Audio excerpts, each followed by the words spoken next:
Video like जरूर कर लीजिए और ऐसे वीडियो लगातार फ्री में पाने के लिए चैनल को तुरंत सब्सक्राइब कर लीजिए और बेल आइकन को जरूर टैप कर लीजिए ताकि आगे भी सारे वीडियो आपको मिलते रहे। यूट्यूब में फॉलो करते हैं तो प्लीज ये वाला फ्री टेलीग्राम चैनल जरूर ज्वाइन कर लीजिएगा। सारे नोटिफिकेशन सारे अपडेट यहीं पे आते हैं, ध्यान रखिए।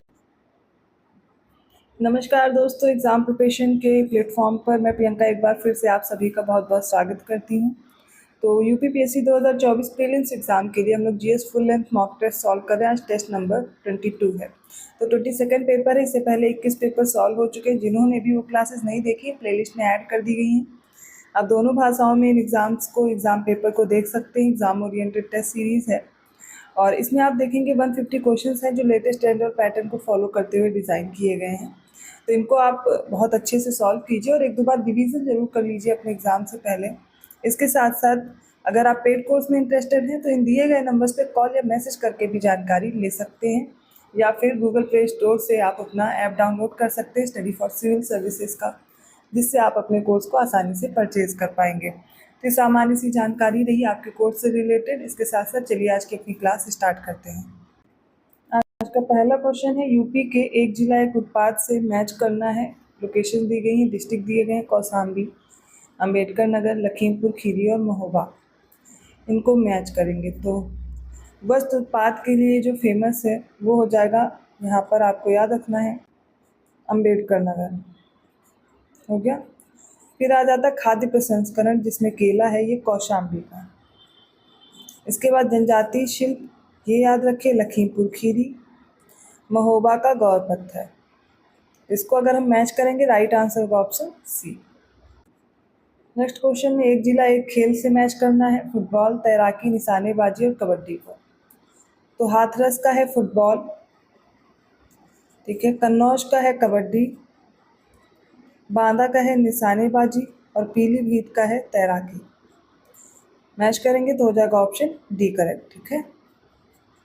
थर्ड क्वेश्चन में सही विकल्प चुनना है। पहला है केंद्रीय बकरी अनुसंधान संस्थान कानपुर में, सेकेंड है राष्ट्रीय कृषि वानिकी अनुसंधान केंद्र झांसी में, थर्ड है केंद्रीय उपोष्ण कटिबंधीय बागवानी संस्थान लखनऊ और फोर्थ है भारतीय दलहन अनुसंधान संस्थान मथुरा। इसमें से जो करेक्ट दिए गए हैं वो है सिर्फ सेकंड और थर्ड, क्योंकि केंद्रीय बकरी अनुसंधान संस्थान जो है ये मथुरा में है और भारतीय दलहन अनुसंधान संस्थान कानपुर में है। राइट आंसर हो जाएगा ऑप्शन बी। फोर्थ क्वेश्चन देखिए, यूपी के कुछ दिए गए हैं डिस्ट्रिक्ट, जिसके बारे में कहाँ पर क्या है वो आपको बताना है, पार्क, ठीक है। तो लॉयन सफारी पार्क इटावा में है, ये करेक्ट हो जाएगा। Night safari park greater Noida, ये भी सही है। विज्ञान और प्रौद्योगिकी उद्यमिता विकास पार्क, ये है कानपुर में दिया गया, ये भी करेक्ट दिया गया है। बुद्धा थीम पार्क सारनाथ वाराणसी, ये भी करेक्ट है। तो इसका राइट आंसर होगा ऑप्शन डी, चारों करेक्ट दिए गए हैं। फिफ्थ क्वेश्चन देखिए, उत्तर प्रदेश राज्य के संदर्भ में गलत विकल्प चुनना है। पहला किसान बही योजना 1994 में, सेकेंड है चकबंदी योजना 1954, किसान रथ योजना 2010 से 11 में और किसान मित्र योजना 2001। इसमें से जो गलत विकल्प है वो ऑप्शन ए होगा, क्योंकि किसान बही योजना 1992 में शुरू हुई, ना कि 1994। क्वेश्चन देखिए, निम्नलिखित को कालानुक्रम में व्यवस्थित करना है। पहला है उत्तर प्रदेश पर्यटन विकास निगम, सेकंड उत्तर प्रदेश नई पर्यटन नीति, थर्ड उत्तर प्रदेश लघु उद्योग निगम लिमिटेड, फोर्थ है यूपी निर्यात निगम लिमिटेड। इसका राइट आंसर हो जाएगा ऑप्शन ए 3412। कैसे? उत्तर प्रदेश पर्यटन विकास निगम 1974, उत्तर प्रदेश नई पर्यटन नीति ये आई 2018 में, उत्तर प्रदेश लघु उद्योग निगम लिमिटेड कानपुर 1958 में और उत्तर प्रदेश निर्यात निगम लिमिटेड लखनऊ 1966। करेक्ट आंसर होगा 3412। सेवंथ क्वेश्चन देखिए, बाघ स्थिति रिपोर्ट 2022 के संबंध में सही विकल्प चुनना है। पहला है पिछले 4 सालों में बाघों की संख्या में 6.7% की वृद्धि दर्ज की गई है और विश्व की 70% से अधिक जंगली बाघों की जो आबादी है वो भारत में है। थर्ड है वर्ष 2014 से 2018 के दौरान बाघों की आबादी में करीब 33% की बढ़ोतरी हुई थी। इसका राइट आंसर हो जाएगा ऑप्शन सी, तीनों करेक्ट है। अगले प्रश्न में गलत विकल्प चुनना है। पहला है प्रोजेक्ट एलिफेंट एक केंद्र सरकार प्रायोजित योजना है जिसे फरवरी 1992 में शुरू किया गया था। ये भारत का पहला बाघ अभ्यारण्य 1973 में प्रोजेक्ट टाइगर पहल के तहत स्थापित किया गया था, जिसे लुप्त प्राय बंगाल बाघ और उसके आवास के संरक्षण के लिए शुरू किया गया था। ये बाघ 1973 में भारत का राष्ट्रीय पशु बन गया था, जबकि उससे पहले शेर राष्ट्रीय पशु था। और बताया जा रहा है विश्व का पहला बायोस्फीयर रिजर्व 1976 में स्थापित किया गया था। यहाँ पर जो गलत विकल्प है वो ऑप्शन डी है, क्योंकि पहला बायोस्फीयर रिजर्व 1979 में स्टैब्लिश हुआ, ना कि 1976 में। नेक्स्ट क्वेश्चन देखिए, पहला गैसोहोल गन्ने के रस से तैयार किया जाता है। सेकंड है, भारत की सबसे प्रदूषित नदी गुजरात की अमलाखेड़ी नदी है। थर्ड है, आर्सेनिक से सर्वाधिक प्रदूषित नदी झारखंड की दामोदर नदी है। नीचे दिए गए कूट के अनुसार सही उत्तर देंगे, हो जाएगा ऑप्शन सी, तीनों स्टेटमेंट राइट। 10th क्वेश्चन देखिए, पहला कथन है भूमिगत जल के मुख्य प्रदूषित तत्व आर्सेनिक और फ्लोराइड है।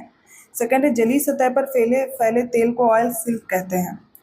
और थर्ड है, सूक्ष्म जीवों द्वारा अपघटन के लिए आवश्यक ऑक्सीजन की मात्रा को जैविक oxygen demand, biological oxygen demand कहते हैं। राइट आंसर हो जाएगा ऑप्शन सी, तीनों करेक्ट हैं। 11th क्वेश्चन में पहला कथन है मीथेन गैस धान की खेती तथा जुगाली करने वाले पशुओं से उत्सर्जित होती है। सेकंड है, जल में अजैविक और जैविक पोषक तत्वों की सांद्रता सुपोषण का कारण बनती है। थर्ड है, जिस जल में जैविक अपशिष्टों का प्रदूषण होता है उसे ई कोलाई तथा कोलाई स्वरूप के जीवाणु अधिक पाए जाते हैं। इसका राइट आंसर ऑप्शन सी, तीनों करेक्ट है। 12th क्वेश्चन देखिए, पहला कथन है पराश्रवित तरंगों का उपयोग समुद्र की गहराई मापने और संकेत देने के लिए किया जाता है। सेकंड है, बंजर स्थलाकृति चंबल नदी के बेसिन क्षेत्रों में देखने को मिलती है। थर्ड है, भारत में अवनालिका और बीहड़ अपरदन द्वारा मिट्टियों का सर्वाधिक क्षय होता है। इसका राइट आंसर ऑप्शन सी, तीनों करेक्ट है। अगला प्रश्न देखिए, पहला कथन है आवासीय क्षेत्र में स्वीकार्य मानक ध्वनि तीव्रता 45 डेसिबल है। सेकंड है, प्लास्टिक पिगमेंट में कैडमियम जैसी भारी धातुएं होती हैं जो कैंसर पैदा करने वाले एजेंट हैं। थर्ड है, सभी प्रकार के प्रदूषणों में सबसे खतरनाक जो पोल्यूशन है वो रेडियो एक्टिव या फिर रेडियोधर्मी प्रदूषण है। राइट आंसर हो जाएगा ऑप्शन बी, सेकंड और थर्ड स्टेटमेंट करेक्ट है। आवासीय क्षेत्र में स्वीकार्य जो मानक ध्वनि तीव्रता है वो 55 डेसिबल होती है। 14th क्वेश्चन देखिए, पहला स्टेटमेंट है भोपाल गैस त्रासदी से संबंधित गैस मिथाइल आइसोसाइनेट थी। सेकंड है, बायोगैस से निकली मीथेन गैस का प्रयोग ईंधन गैस के रूप में किया जाता है। थर्ड है, रेडियोधर्मी प्रदूषण को मापने की इकाई रॉन्टजेन है। इनमें से कौन सा विकल्प सही होगा? राइट आंसर ऑप्शन सी, तीनों करेक्ट है। नेक्स्ट क्वेश्चन में देखिए, सही विकल्प चुनना है। पहला कथन है सर्विस स्टेशन पर वाहन के प्रदूषण परीक्षण में सीसा और कार्बन कणों की मात्रा मापी जाती है। सेकंड है, हरित सूचकांक संयुक्त राष्ट्र पर्यावरण कार्यक्रम द्वारा विकसित किया गया है। थर्ड है, जैव विविधता शब्द का प्रथम बार प्रयोग 1985 ईस्वी में वैज्ञानिक डब्ल्यू.जी. रोजन ने द्वारा किया गया था। इसका राइट आंसर है ऑप्शन सी। अगला प्रश्न देखिए, निम्नलिखित कथनों पर विचार करें। पहला कथन है विश्व प्रसन्नता रिपोर्ट संयुक्त राष्ट्र सतत विकास समाधान नेटवर्क द्वारा जारी की जाती है। सेकंड है, वैश्विक खाद्य नीति रिपोर्ट अंतर्राष्ट्रीय खाद्य नीति अनुसंधान संस्थान द्वारा। विश्व ऊर्जा आउटलुक ये संयुक्त राष्ट्र हैबिटेट द्वारा। और विश्व शहरों की रिपोर्ट अंतर्राष्ट्रीय ऊर्जा एजेंसी के द्वारा जारी की जाती है। कौन से कथन सही है? राइट होगा ऑप्शन ए, पहला और दूसरा सही है, तीसरा और चौथा गलत है, क्योंकि विश्व ऊर्जा आउटलुक ये अंतर्राष्ट्रीय ऊर्जा एजेंसी द्वारा और विश्व शहरों की रिपोर्ट संयुक्त राष्ट्र हैबिटेट द्वारा जारी की जाती है। नेक्स्ट क्वेश्चन देखिए, पहला स्टेटमेंट है भारतीय समाजशास्त्र के जनक के रूप में गोविंद सदाशिव घुरिये को जाना जाता है। सेकंड है, चिंतामन द्वारकानाथ देशमुख भारतीय रिजर्व बैंक के पहले भारतीय गवर्नर थे। थर्ड है, ग्लोबल जेंडर गैप इंडेक्स विश्व आर्थिक मंच द्वारा जारी किया जाता है। इसका राइट आंसर ऑप्शन सी, तीनों करेक्ट है। 18th क्वेश्चन है, पहला स्टेटमेंट है बजट के हिसाब किताब की जांच भारतीय संसद की लोक लेखा समिति द्वारा की जाती है। सेकंड है, भारत में वित्त आयोग का मुख्य कार्य केंद्र और राज्यों के बीच राजस्व वितरित करना है। थर्ड है, किसी देश में आय का पुनर्वितरण करने का सर्वोत्तम मार्ग प्रगामी व्यय से संयुक्त प्रगामी कराधान है। बताना है कौन से विकल्प सही होंगे। Right answer option C. अगला प्रश्न देखिए, सही विकल्प चुनना है। पहला कथन है हिंदू वृद्धि दर का संबंध राष्ट्रीय आय की वृद्धि से संबंधित है। सेकंड है, भारत में झूम खेती के अंतर्गत भूमि का उच्चतम प्रतिशत मणिपुर राज्य में है। थर्ड है, देश में पंचायती राज का क्रियान्वयन करने वाला पहला राज्य राजस्थान है। फोर्थ है, भारतीय प्रतिभूति और विनिमय बोर्ड भारत के शेयर बाजार के कामकाज को नियंत्रित करता है। इसमें से जो करेक्ट आंसर है वो फर्स्ट, थर्ड और फोर्थ स्टेटमेंट करेक्ट, इसलिए ऑप्शन सी राइट होगा। थर्ड इनकरेक्ट है, क्योंकि भारत में झूम खेती के अंतर्गत भूमि का जो उच्चतम प्रतिशत है वो नागालैंड राज्य का है। ठीक है, यहाँ पर मणिपुर गलत है। अगला प्रश्न देखते हैं। पहला कथन है महात्मा गांधी राष्ट्रीय ग्रामीण रोजगार गारंटी अधिनियम वर्ष 2005 में पारित किया गया था। सेकंड है मेलों पर कर पंचायत द्वारा लगाया और संग्रहित किया जाता है। थर्ड है फिलिप्स वक्र मुद्रास्फीति और बेरोजगारी के मध्य संबंध को व्यक्त करता है। फोर्थ है मुद्रास्फीति के कारण वस्तुओं की कीमत बढ़ जाती है और मुद्रा का मूल्य गिर जाता है। इसका राइट आंसर ऑप्शन डी, सारे स्टेटमेंट करेक्ट हैं। नेक्स्ट क्वेश्चन में पॉलिटी का क्वेश्चन है जिसमें पार्ट्स दिए गए हैं उनसे संबंधित प्रावधान है। तो पार्ट 1 में संघ और उसका राज्य क्षेत्र सभी को याद होगा। ये पार्ट्स आपको सारे याद होने चाहिए और मैंने कई बार कराया भी है। भाग 2 में दिया गया नागरिकता, भाग 3 में मौलिक अधिकार है, भाग 4 में मौलिक कर्तव्य है। ठीक है, राइट आंसर क्या हो जाएगा इसका? Option A. 22वां प्रश्न देखिए, आर्टिकल 21A प्रारंभिक शिक्षा का अधिकार दिया गया, इसमें करेक्ट हो जाएगा। अनुच्छेद 24 कारखानों में बाल श्रम आदि का निषेध, ये भी सही है, शोषण के विरुद्ध अधिकार में आता है। आर्टिकल 26 में धार्मिक कार्यों के प्रबंध की स्वतंत्रता दी गई है, करेक्ट हो जाएगा। ठीक है, अब आर्टिकल 40 देखते हैं। इसमें दिया गया नागरिकों के लिए एक समान सिविल संहिता, गलत हो जाएगा। यूसीसी दिया गया 44 में। ग्राम पंचायतों के लिए आर्टिकल हो जाता है 40, याद रखिएगा। ऑप्शन यहाँ पर राइट होगा बी। 23rd क्वेश्चन है, छठी अनुसूची के अंतर्गत अनुच्छेद 244 से लेकर 275 तक निम्नलिखित में से किन राज्यों के जनजातीय क्षेत्रों के प्रशासन से संबंधित प्रावधान दिए गए हैं? असम, मेघालय, त्रिपुरा और मिजोरम, ये चारों दिए गए हैं। तो याद रखिएगा, असम, मेघालय, त्रिपुरा और मिजोरम। मैंने आपको ATMM, तो ATMM करके याद कराया था। ठीक है, इसी तरह याद कर लीजिए। ऑप्शन बी यहाँ पर करेक्ट होगा। असम, मेघालय, त्रिपुरा और मिजोरम ये सब के सब 6th शेड्यूल में आते हैं। तो 5th शेड्यूल में इनको छोड़ करके जो भी राज्य होंगे उनके लिए विशेष प्रावधान है। 24वां प्रश्न देखिए, पहला कथन है 1989 के 61वें संशोधन अधिनियम के अंतर्गत मत देने की उम्र 21 साल से घटाकर 18 साल कर दी गई थी। सेकंड है 2002 के 86वें संशोधन अधिनियम के अंतर्गत 6 से 14 साल के बच्चों के लिए मुफ्त और अनिवार्य शिक्षा का प्रावधान किया गया है। इसका करेक्ट आंसर हो जाएगा ऑप्शन सी, दोनों करेक्ट हैं। 25वां क्वेश्चन देखिए, पहला कथन है संयुक्त राज्य अमेरिका का संविधान, इससे राज्य के नीति निर्देशक सिद्धांत लिए गए हैं। आयरलैंड से मौलिक अधिकार, जर्मनी का वाइमर संविधान, इससे आपातकाल के दौरान मौलिक अधिकारों का निलंबन, और सोवियत संघ से मौलिक कर्तव्य लिए गए हैं। इसका करेक्ट आंसर ऑप्शन सी, केवल 3rd और 4th करेक्ट है।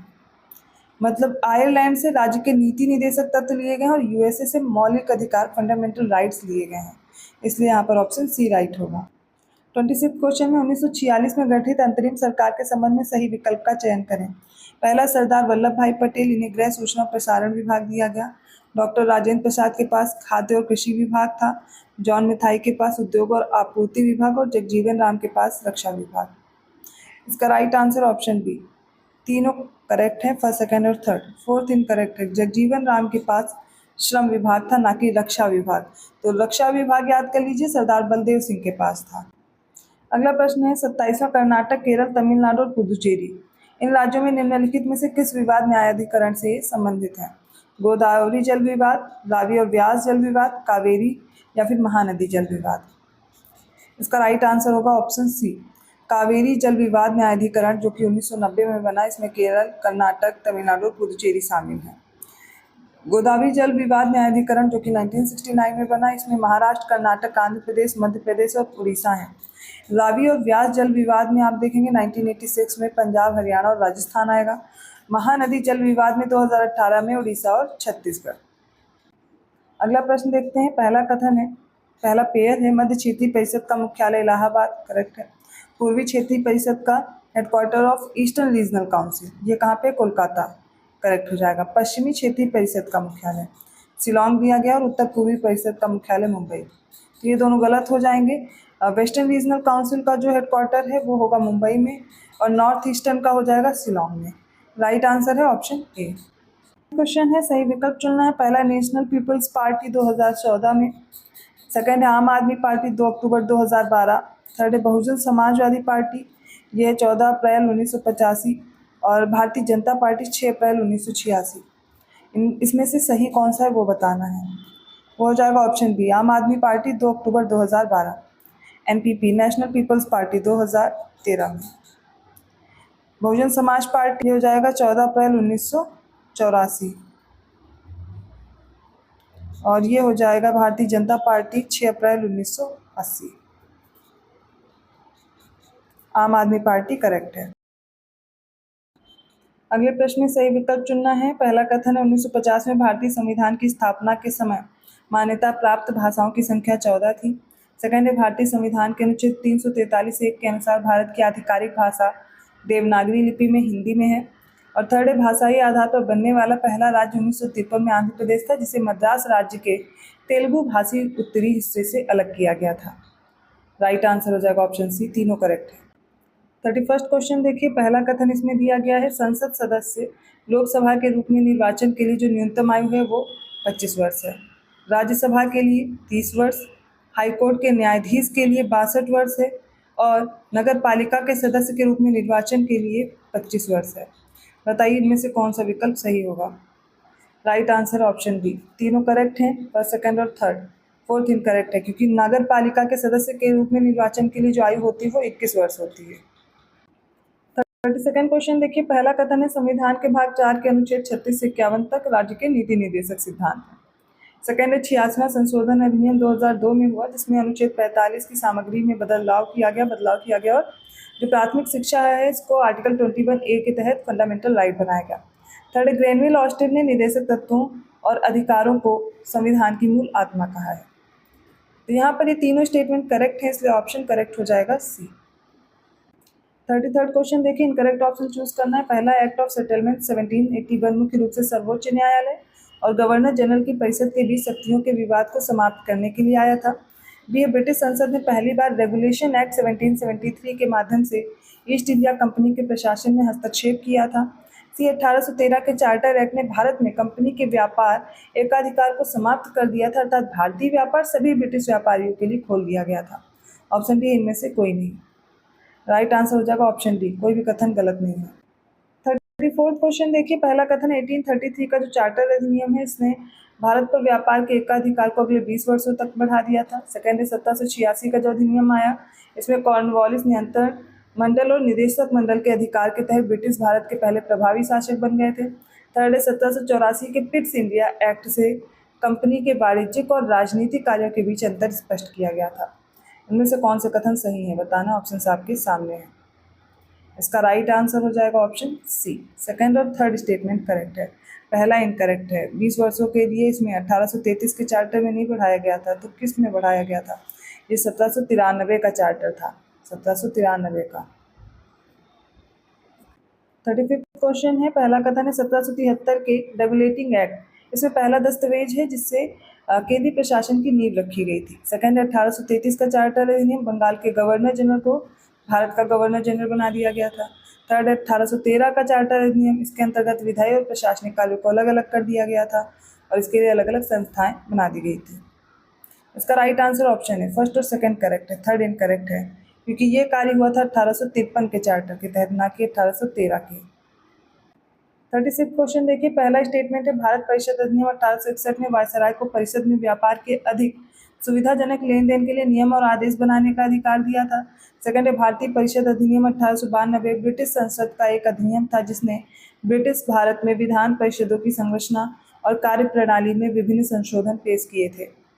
इसका करेक्ट आंसर ऑप्शन सी, दोनों करेक्ट है। 37 क्वेश्चन देखिए, निम्नलिखित कथनों पर विचार करें। पहला, भारतीय परिषद अधिनियम 1909 ने केंद्रीय विधान परिषद में आधिकारिक बहुमत बरकरार रखा था, लेकिन प्रांतीय विधान परिषदों को गैर आधिकारिक बहुमत की अनुमति दी थी। सेकंड है भारत परिषद अधिनियम 1909 को मार्ले मिंटो सुधार के रूप में भी जाना जाता है। थर्ड है भारत परिषद अधिनियम 1909 ने पृथक निर्वाचक मंडल की अवधारणा को स्वीकार करके मुसलमानों के लिए सांप्रदायिक प्रतिनिधित्व की प्रणाली शुरू की थी। राइट आंसर ऑप्शन सी, तीनों करेक्ट है। अगला प्रश्न देखिए, पहला, बजट के लिए वार्षिक वित्तीय विवरण शब्द का वर्णन अनुच्छेद 112 में है। सेकंड है 1919 का भारत सरकार अधिनियम, इसने देश में पहली बार द्विसदनीय प्रत्यक्ष चुनाव प्रणाली की शुरुआत की थी। थर्ड है भारत शासन अधिनियम 1919, उस समय ब्रिटिश संसद द्वारा पारित यह सबसे लंबा अधिनियम था। करेक्ट आंसर ऑप्शन डी, पहला और दूसरा कथन सही है, जबकि तीसरा गलत है, क्योंकि सबसे लंबा अधिनियम 1935 का था, ना कि 1919 का। 39th क्वेश्चन देखते हैं, इसमें बताना भूमध्य रेखा किस देश से होकर नहीं गुजरती है? मालदीव, इंडोनेशिया, सोमालिया या ऑप्शन डी इनमें से कोई नहीं। इसका राइट आंसर हो जाएगा ऑप्शन डी, इनमें से कोई नहीं, क्योंकि इन सभी से होकर के गुजरती है। तो भूमध्य रेखा कितने देशों से गुजरती है? याद कर लीजिए, दक्षिण अमेरिका के इक्वाडोर, कोलंबिया और ब्राजील से।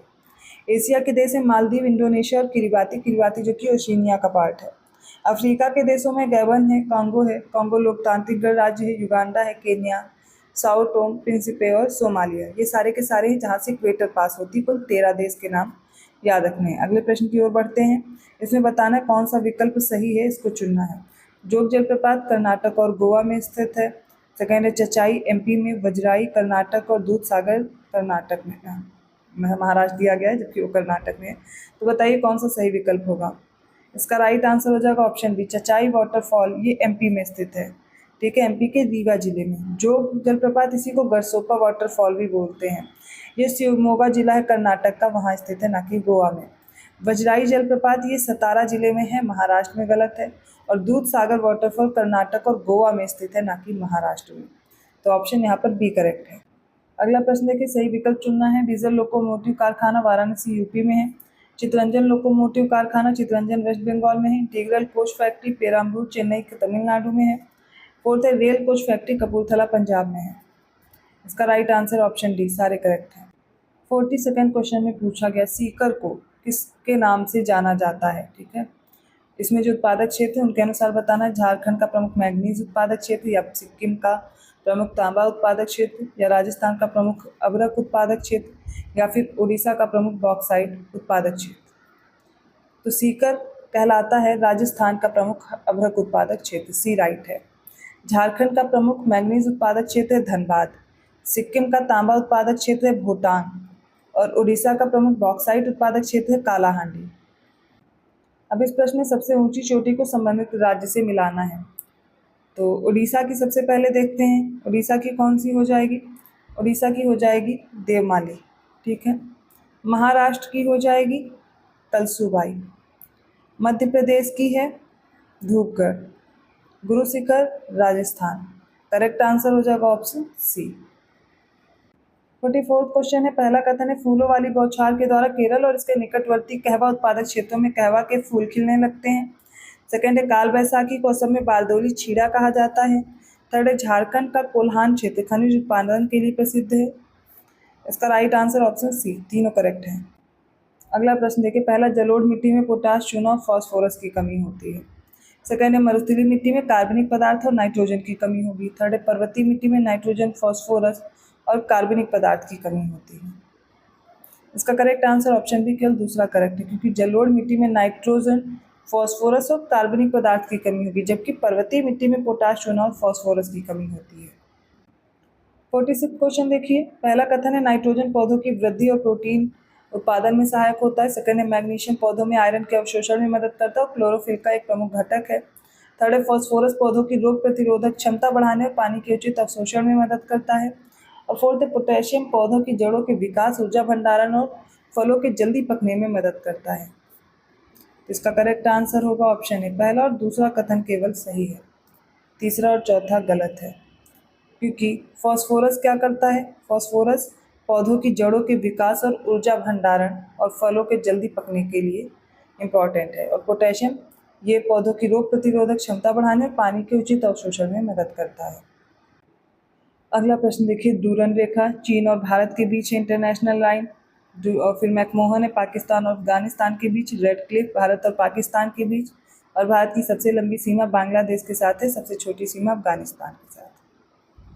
इसका देखिए थर्ड और फोर्थ स्टेटमेंट करेक्ट है, पहला और दूसरा गलत है, इसलिए ऑप्शन सी चूज करेंगे, सामने दिया भी गया है। डूरन रेखा है पाकिस्तान और अफगानिस्तान के बीच। मैकमोहन रेखा है चीन और भारत के बीच। 48 क्वेश्चन देखते हैं। पहला कथन है जनसंख्या की दृष्टि से सबसे बड़ा जो केंद्र शासित प्रदेश है वो दिल्ली है। क्षेत्रफल की दृष्टि से सबसे बड़ा केंद्र शासित प्रदेश लद्दाख है। क्षेत्रफल की दृष्टि से सबसे छोटा यूटी है पुदुचेरी। और जनसंख्या की दृष्टि से सबसे छोटा है लक्षद्वीप। इनमें से जो करेक्ट हो जाएगा वो पहला, दूसरा और चौथा है, तीसरा गलत है। क्षेत्रफल की दृष्टि से सबसे छोटा जो यूटी है वो लक्षद्वीप है, ना कि पुदुचेरी है। बाकी सारे करेक्ट दिए गए हैं। 49 क्वेश्चन देखना है। इसमें पहला स्टेटमेंट है त्रिपुरा उत्तर पश्चिम और दक्षिण तीन तरफ से बांग्लादेश से घिरा है। सेकंड है पश्चिम बंगाल की सीमाएं तीन देशों से लगती, नेपाल, भूटान और चीन से। थर्ड है सिक्किम की सीमाएं तीन देशों से, नेपाल, भूटान और बांग्लादेश से लगती है। फोर्थ है लद्दाख की सीमाएं तीन देशों से, क्रमशः अफगानिस्तान, चीन और पाकिस्तान से लगती है। इनमें से कौन सा ऑप्शन करेक्ट है? Right answer option C first और फोर्थ। देखिए पश्चिम बंगाल की जो सीमा है वो 3 देश से लगती है। कौन कौन से? नेपाल, भूटान और बांग्लादेश। तो सिक्किम की सीमाएं किससे लगेंगी? ये लगेंगी नेपाल, भूटान और चीन से। अगला प्रश्न देखिए, निम्नलिखित कथनों पर विचार करें। पहला, ब्रह्मपुत्र नदी हिमालय की सबसे पूर्वी सीमा बनाती है। सेकंड है, भारत में नवीनतम पर्वत श्रृंखला शिवालिक है जो वलित पर्वतों का उदाहरण है। थर्ड है, काराकोरम पर्वत श्रेणी ट्रांस हिमालय का भाग है। फोर्थ है, भारत के पश्चिमी तट का निर्माण भूमि के उत्थान और निर्गमन के कारण हुआ था। इसका राइट आंसर ऑप्शन डी। अगला प्रश्न देखिए, निम्नलिखित कथनों पर विचार करें। होंगहो नदी को चीन का शोक कहते हैं, कोसी नदी को बंगाल का शोक, दामोदर को बिहार का शोक और कावेरी नदी को दक्षिण भारत की गंगा कहते हैं। इसका करेक्ट आंसर होगा ऑप्शन बी। केवल पहला ही गलत है, पहला ही सही है, माफ़ कीजिएगा, बाकी सारे गलत है क्योंकि कोसी नदी बिहार का शोक है, दामोदर नदी बंगाल का शोक है और दक्षिण भारत की गंगा है गोदावरी नदी, ठीक है, ना कि कावेरी नदी।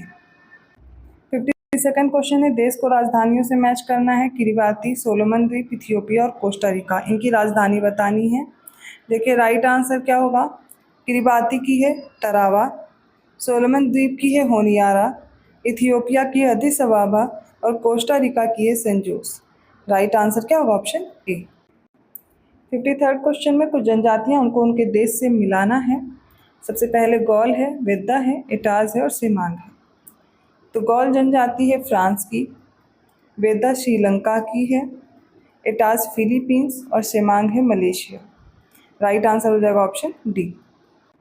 54th क्वेश्चन देखिए, कुछ स्टेट्स दी गई हैं और उनकी लोकेशन है। सुंडा, बेरिंग, मलक्का और जिब्राल्टर है।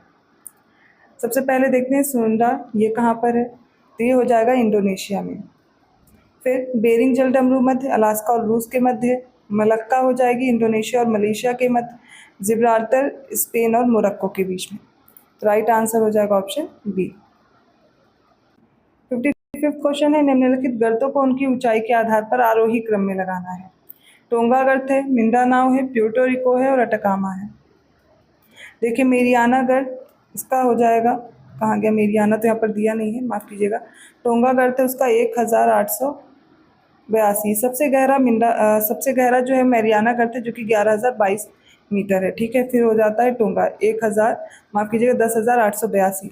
मिंडानाओ ये हो जाएगा 10,500 मीटर की गहराई पर। प्यूर्टो रिको ये हो जाएगा 8,380 मीटर। अटाकामा ये हो जाएगा 8,065 मीटर की गहराई पे।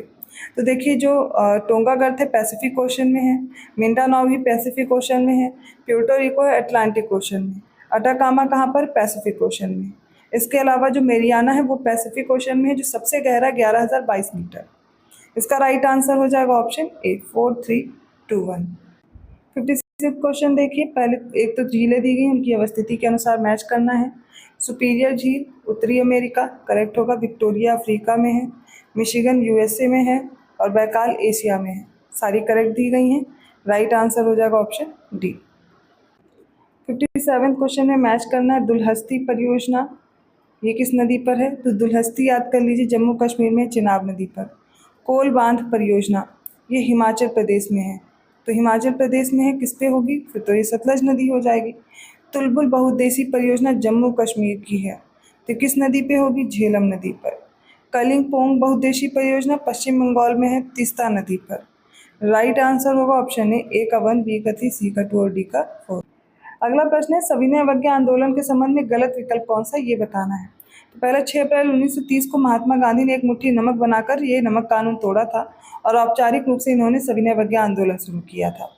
सेकंड, 1930 में महात्मा गांधी के नेतृत्व में सविनय अवज्ञा आंदोलन शुरू किया गया जिसकी शुरुआत गांधी जी के प्रसिद्ध दांडी मार्च से हुई थी। थर्ड है, 12 मार्च 1930 को गांधी जी और आश्रम के अन्य जो 78 अन्य सदस्य थे साबरमती आश्रम से अहमदाबाद से 240 मील दूर भारत के पश्चिमी तट पर एक स्थित गांव दांडी तक पैदल निकले थे। डी है, विजय लक्ष्मी पंडित, वह महिला थी जो गांधी जी को नमक सत्याग्रह आंदोलन में महिलाओं की भागीदारी के लिए मनाने के लिए जानी जाती थी। इसमें से बताना है कौन सा गलत है, वो होगा ऑप्शन डी। क्योंकि यहाँ पर जो महिला का नाम है वो गलत है, वो होंगी कमला देवी चट्टोपाध्याय, ना कि विजयलक्ष्मी पंडित। 59वां क्वेश्चन है, पहला कथन देखिए, 1919 के मॉन्टेग्यू चेम्सफोर्ड अधिनियम में प्रत्येक 10 वर्ष पर इसकी समीक्षा के लिए एक संवैधानिक आयोग के गठन का प्रावधान किया गया था। सेकंड है, वर्ष 1928 में जवाहरलाल नेहरू और सुभाष चंद्र बोस ने मिलकर इंडिपेंडेंस फॉर इंडिया लीग का गठन किया। राइट आंसर ऑप्शन सी, दोनों करेक्ट। अगला प्रश्न देखिए, सही उत्तर बताइए। पहला, 28 मार्च 1929 को दिल्ली में मुस्लिम लीग का अधिवेशन हुआ, जिसमें जिन्ना ने नेहरू रिपोर्ट के विरोध में 14 सूत्री प्रस्ताव रखा था। सेकंड है, स्कॉटिश ईसाई उपदेशक विलियम कैरी की मदद से भारत में बंगाल के सेरामपुर में एक ईसाई मिशन की स्थापना की गई, जो डेनिश ईस्ट इंडिया कंपनी के नियंत्रण वाला क्षेत्र था। थर्ड है, वर्नाकुलर न्यूज़पेपर एक्ट 1878 पारित करने का श्रेय लिटन को जाता है। राइट आंसर ऑप्शन सी, तीनों करेक्ट है। अगला प्रश्न देखिए, India wins freedom Abul Kalam Azad की है। सेकंड है, इंडिया अनरेस्ट वैलेंटाइन शिरोल ने लिखा। Third, Indian struggle Subhash Chandra Bose. Fourth है, द इंडियन सोशियोलॉजिस्ट राजा राम मोहन राय। इसका राइट आंसर होगा ऑप्शन बी, केवल फोर्थ इनकरेक्ट है, बाकी सारे सही हैं। The Indian sociologist Shyam ji Krishna Verma की है और राजा राम मोहन राय के प्रिसेप्ट्स ऑफ जीसस याद रखनी है। अगला प्रश्न देखिए, निम्नलिखित कथनों पर विचार करें। पहला, जवाहरलाल नेहरू 1938 में कांग्रेस द्वारा स्थापित राष्ट्रीय योजना समिति के पहले अध्यक्ष थे। सेकंड, 1817 में डेविड हेयर के सहयोग से राजा राम मोहन राय ने कलकत्ता में हिंदू कॉलेज की स्थापना की थी। थर्ड है, डोला पालकी आंदोलन उत्तराखंड के शिल्पकारों द्वारा किया जाता था। इसका राइट आंसर ऑप्शन सी, तीनों करेक्ट है। 63rd क्वेश्चन देखिए, कौन सा कथन सही होगा। पहला, गोपाल हरि देशमुख भारत में ब्रिटिश शासन के दौरान महाराष्ट्र के एक महान विचारक, लेखक और समाज सुधारक थे। सेकंड है, बंगाली लेखक भूदेव मुखर्जी ने सबसे पहले सुझाव दिया था कि हिंदी को भारत की राष्ट्रीय भाषा के रूप में अपनाया जाए। थर्ड, 1856 में केशव चंद्र सेन के ब्रह्म समाज में शामिल होने के बाद देवेंद्रनाथ टैगोर ने उन्हें समाज के नए आचार्य के रूप में नियुक्त किया था। इसका राइट आंसर क्या होगा, ऑप्शन डी, पहला और दूसरा कथन सही है। तीसरा कथन इसमें गलत हो जाएगा, तो ये 1858 में हुआ था, ना कि 1856 में। डेट गलत दी गई, बाकी सब सही है। 64th क्वेश्चन देखिए, पहला कथन है, सोशल सर्विस लीग के संस्थापक एनएम जोशी ने 1920 में all India trade union Congress की स्थापना की थी। सेकंड है, भारतीय सेवक समाज की स्थापना 1905 में उदारवादी कांग्रेस नेता थे गोपाल कृष्ण गोखले और एमजी रानाडे की मदद से की थी इन्होंने। थर्ड, एक पारसी समाज सुधारक बहराम जी मालाबारी ने 1909 में मित्र दीवान दयाराम गिदमल के साथ सेवा सदन की स्थापना की थी। इसका राइट आंसर हो जाएगा ऑप्शन डी, पहला और दूसरा करेक्ट है, तीसरा इनकरेक्ट है, क्योंकि यहाँ पर आपको याद रखना जो डेट हो जाएगी वो 1908 थी, ना कि 1909। 65th क्वेश्चन है, गलत विकल्प चुने। पहला है, गोका लिगरा संघ आंदोलन 1905 में मैसूर में शुरू हुआ था। ये एक ब्राह्मण विरोधी आंदोलन था, ब्राह्मण के विरोध में। बी, 1873 में अमृतसर में सिंह सभा आंदोलन प्रारंभ हुआ था। थर्ड, देवबंद स्कूल की स्थापना मोहम्मद कासिम ननौतवी और रशीद अहमद गंगोही द्वारा संयुक्त रूप से वर्ष 1866 में तत्कालीन संयुक्त प्रांत के सहारनपुर जिले के देवबंद नामक स्थान पर की गई थी। इसका राइट आंसर होगा ऑप्शन डी, इनमें से कोई भी कथन गलत नहीं है। 66 क्वेश्चन देखिए, पहला कथन है, सर सैयद अहमद खान ने 1875 में अलीगढ़ में मोहम्मदन एंग्लो ओरिएंटल कॉलेज की स्थापना की थी। सेकंड, 1878 ईस्वी में राजमुंदी सोशल रिफॉर्म एसोसिएशन की स्थापना वीरेशलिंगम कुंतलू ने की थी। थर्ड, तंजौर माधव राव ने 1888 में मद्रास में आयोजित राष्ट्रीय सामाजिक आंदोलन के पहले सम्मेलन की अध्यक्षता की थी। इसका राइट आंसर ऑप्शन डी, तीनों करेक्ट है। 67th क्वेश्चन देखिए, पहला कथन है, महात्मा गांधी ने 17 अक्टूबर 1940 को व्यक्तिगत सत्याग्रह का प्रस्ताव रखा था। सेकंड है, इस सत्याग्रह के लिए पहले सत्याग्रही थे ब्रह्मदत्त को चुना गया था, माफ कीजिएगा। और थर्ड है, इस व्यक्तिगत सत्याग्रह के लिए दूसरे सत्याग्रही थे जवाहरलाल नेहरू और तीसरे थे आचार्य विनोबा भावे। इनमें से जो करेक्ट आंसर होगा वो हो जाएगा ऑप्शन बी, फर्स्ट और थर्ड करेक्ट है, क्योंकि जो पहले सत्याग्रही थे वो आचार्य विनोबा भावे थे और इसमें तीसरे जो व्यक्तिगत सत्याग्रही थे वो थे ब्रह्मदत्त। अगला प्रश्न देखिए, पहला कथन, अश्विनी कुमार दत्त को उनकी राष्ट्रवादी गतिविधियों के कारण दिसंबर 1908 में बंगाल में निर्वासित कर दिया गया था और उन्होंने ब्रह्म समाज स्कूल, हितैषिणी सभा और पीपल्स एसोसिएशन की स्थापना की थी। सेकंड, 1848 में जॉर्ज थॉमसन की अध्यक्षता में बंगाल ब्रिटिश इंडिया सोसाइटी की स्थापना की गई थी। थर्ड है, राजनारायण बोस के विचारों से प्रेरित होकर के नवा गोपाल मित्रा ने 1867 में चैत्र संक्रांति के शुभ अवसर पर कलकत्ता में हिंदू मेला नामक एक संगठन की स्थापना की थी। ऑप्शंस आपके सामने है, सही उत्तर का चयन करें। इसका राइट आंसर होगा ऑप्शन सी, केवल पहला और तीसरा सही है, दूसरा गलत है, क्योंकि जॉर्ज थॉमसन की अध्यक्षता में बंगाल ब्रिटिश इंडिया सोसाइटी की स्थापना हुई थी 1843 में। अगला प्रश्न देखिए, पहला कथन है 26 जुलाई 1872 को सुरेंद्र नाथ बनर्जी ने आनंद मोहन बोस के मदद से कोलकाता में इंडियन एसोसिएशन की स्थापना की। सेकंड है पूना सार्वजनिक सभा की स्थापना 1870 में एम.जी. रानाडे और गणेश वासुदेव जोशी ने की। थर्ड है राजा राम मोहन राय के सहयोगियों ने सर्वप्रथम 1836 ईस्वी में बंग भाषा प्रकाशिका सभा नामक राजनीतिक संगठन की स्थापना की थी। इसका राइट आंसर ऑप्शन बी, मतलब सेकंड और थर्ड स्टेटमेंट करेक्ट है।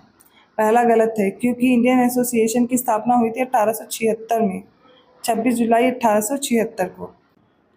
अगला प्रश्न देखिए, पहला कथन है गोपाल कृष्ण गोखले ने 1905 में भारतीय लोक सेवक मंडल का गठन किया था।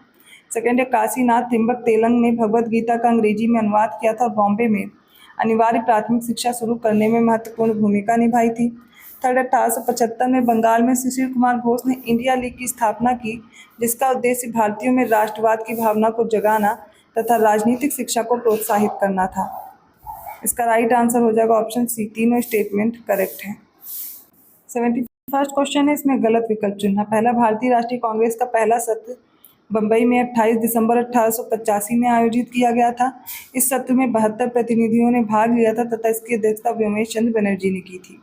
सेकेंड, 1892 के भारतीय परिषद अधिनियम की राष्ट्रवादियों ने यह कहकर आलोचना की कि यह अपने उद्देश्यों की पूर्ति में असफल रहा है। थर्ड है 1892 में दादा भाई नौरोजी को लंदन में सेंट्रल फिन्सबरी निर्वाचन क्षेत्र के लिए लिबरल पार्टी के उम्मीदवार के रूप में चुना गया था। ये साहित्यिक, वैज्ञानिक और तकनीकी शिक्षा को संगठित करने हेतु 15 अगस्त 1903 को नेशनल काउंसिल ऑफ एजुकेशन की स्थापना की गई थी। इसका राइट आंसर होगा ऑप्शन डी, गलत है, क्योंकि इसकी जो स्थापना हुई, जो दिया गया नेशनल काउंसिल ऑफ एजुकेशन, इसकी स्थापना हुई थी 1906 में, ना कि 1903 में। अगले प्रश्न में गलत विकल्प देखें। पहला है वर्ष 1907 में कांग्रेस के सूरत अधिवेशन में कांग्रेस गर्मपंथी और नरमपंथी दो गुट में बंट गया था। सेकंड है साइमन कमीशन का विरोध कर रहे थे, इसमें लाठीचार्ज हुई और लाला लाजपत राय घायल हुए और इसके कारण 17 नवंबर 1928 को उनकी मृत्यु हो गई।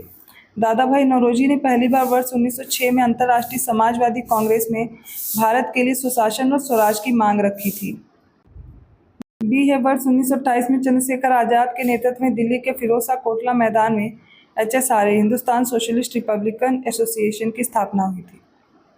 इसमें से जो इनकरेक्ट है वो है ऑप्शन सी, क्योंकि कांग्रेस में भारत के लिए सुशासन या स्वराज की मांग 1904 में दादा भाई नौरोजी ने की थी। 73rd क्वेश्चन है, सही उत्तर का चयन करना है। पहला कथन देखिए, गदर पार्टी के कार्यकर्ताओं को दंडित करने के लिए ब्रिटिश सरकार ने 1913 में भारत रक्षा अधिनियम बनाया था।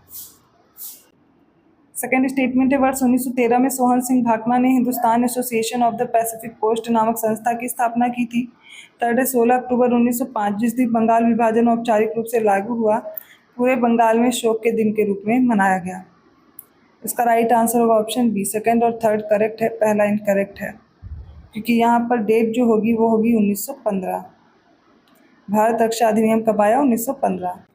74th क्वेश्चन है, पहला कथन है मोहम्मद बिन तुगलक ने किसानों को उनके विकास के लिए सोंधर नामक कृषि ऋण प्रदान किया था। सेकंड है सर्वप्रथम मोहम्मद बिन तुगलक ने मंदिरों को नष्ट करके मस्जिद बनवाने और मुस्लिम शिक्षा प्रदान करने की प्रथा आरंभ की थी। थर्ड है मोहम्मद बिन तुगलक ने दोआब क्षेत्र में अकाल और महामारी से बचने के लिए स्वर्ग दुआरी नामक शिविर की स्थापना की थी। इसका राइट आंसर है ऑप्शन डी। डी मतलब पहला और तीसरा करेक्ट है, दूसरा गलत है, क्योंकि सबसे पहले मंदिरों को नष्ट करके मस्जिद बनवाने की जो प्रथा है वो मोहम्मद गोरी ने आरंभ की थी।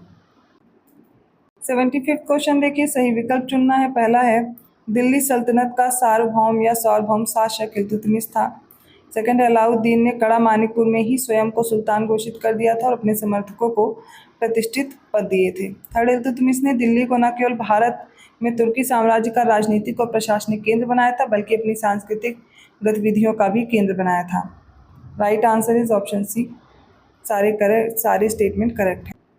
76 क्वेश्चन देखिए, पहला कथन है नील सल्तनत काल में प्रचलित फसल है। सेकंड है दिल्ली सल्तनत में छोटे भूस्वामियों को खूत कहा जाता था।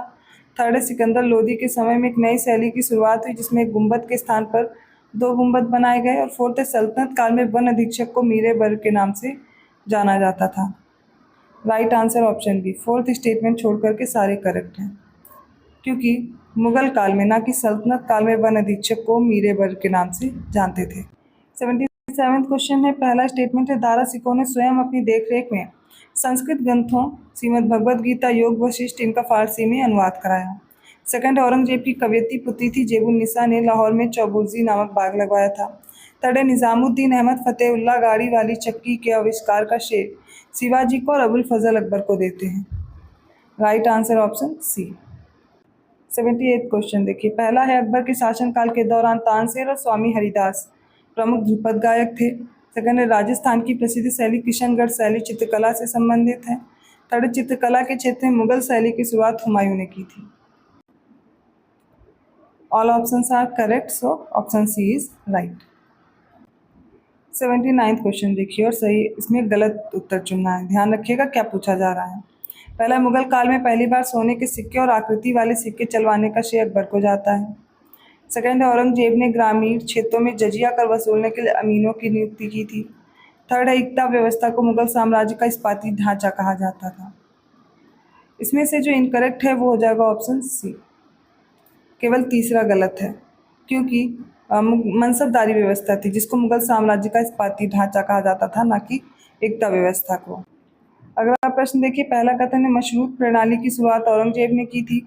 सेकंड, अकबर के शासनकाल में तोपों की नाल को साफ करने के लिए पहिया तकनीक का विकास किया गया था।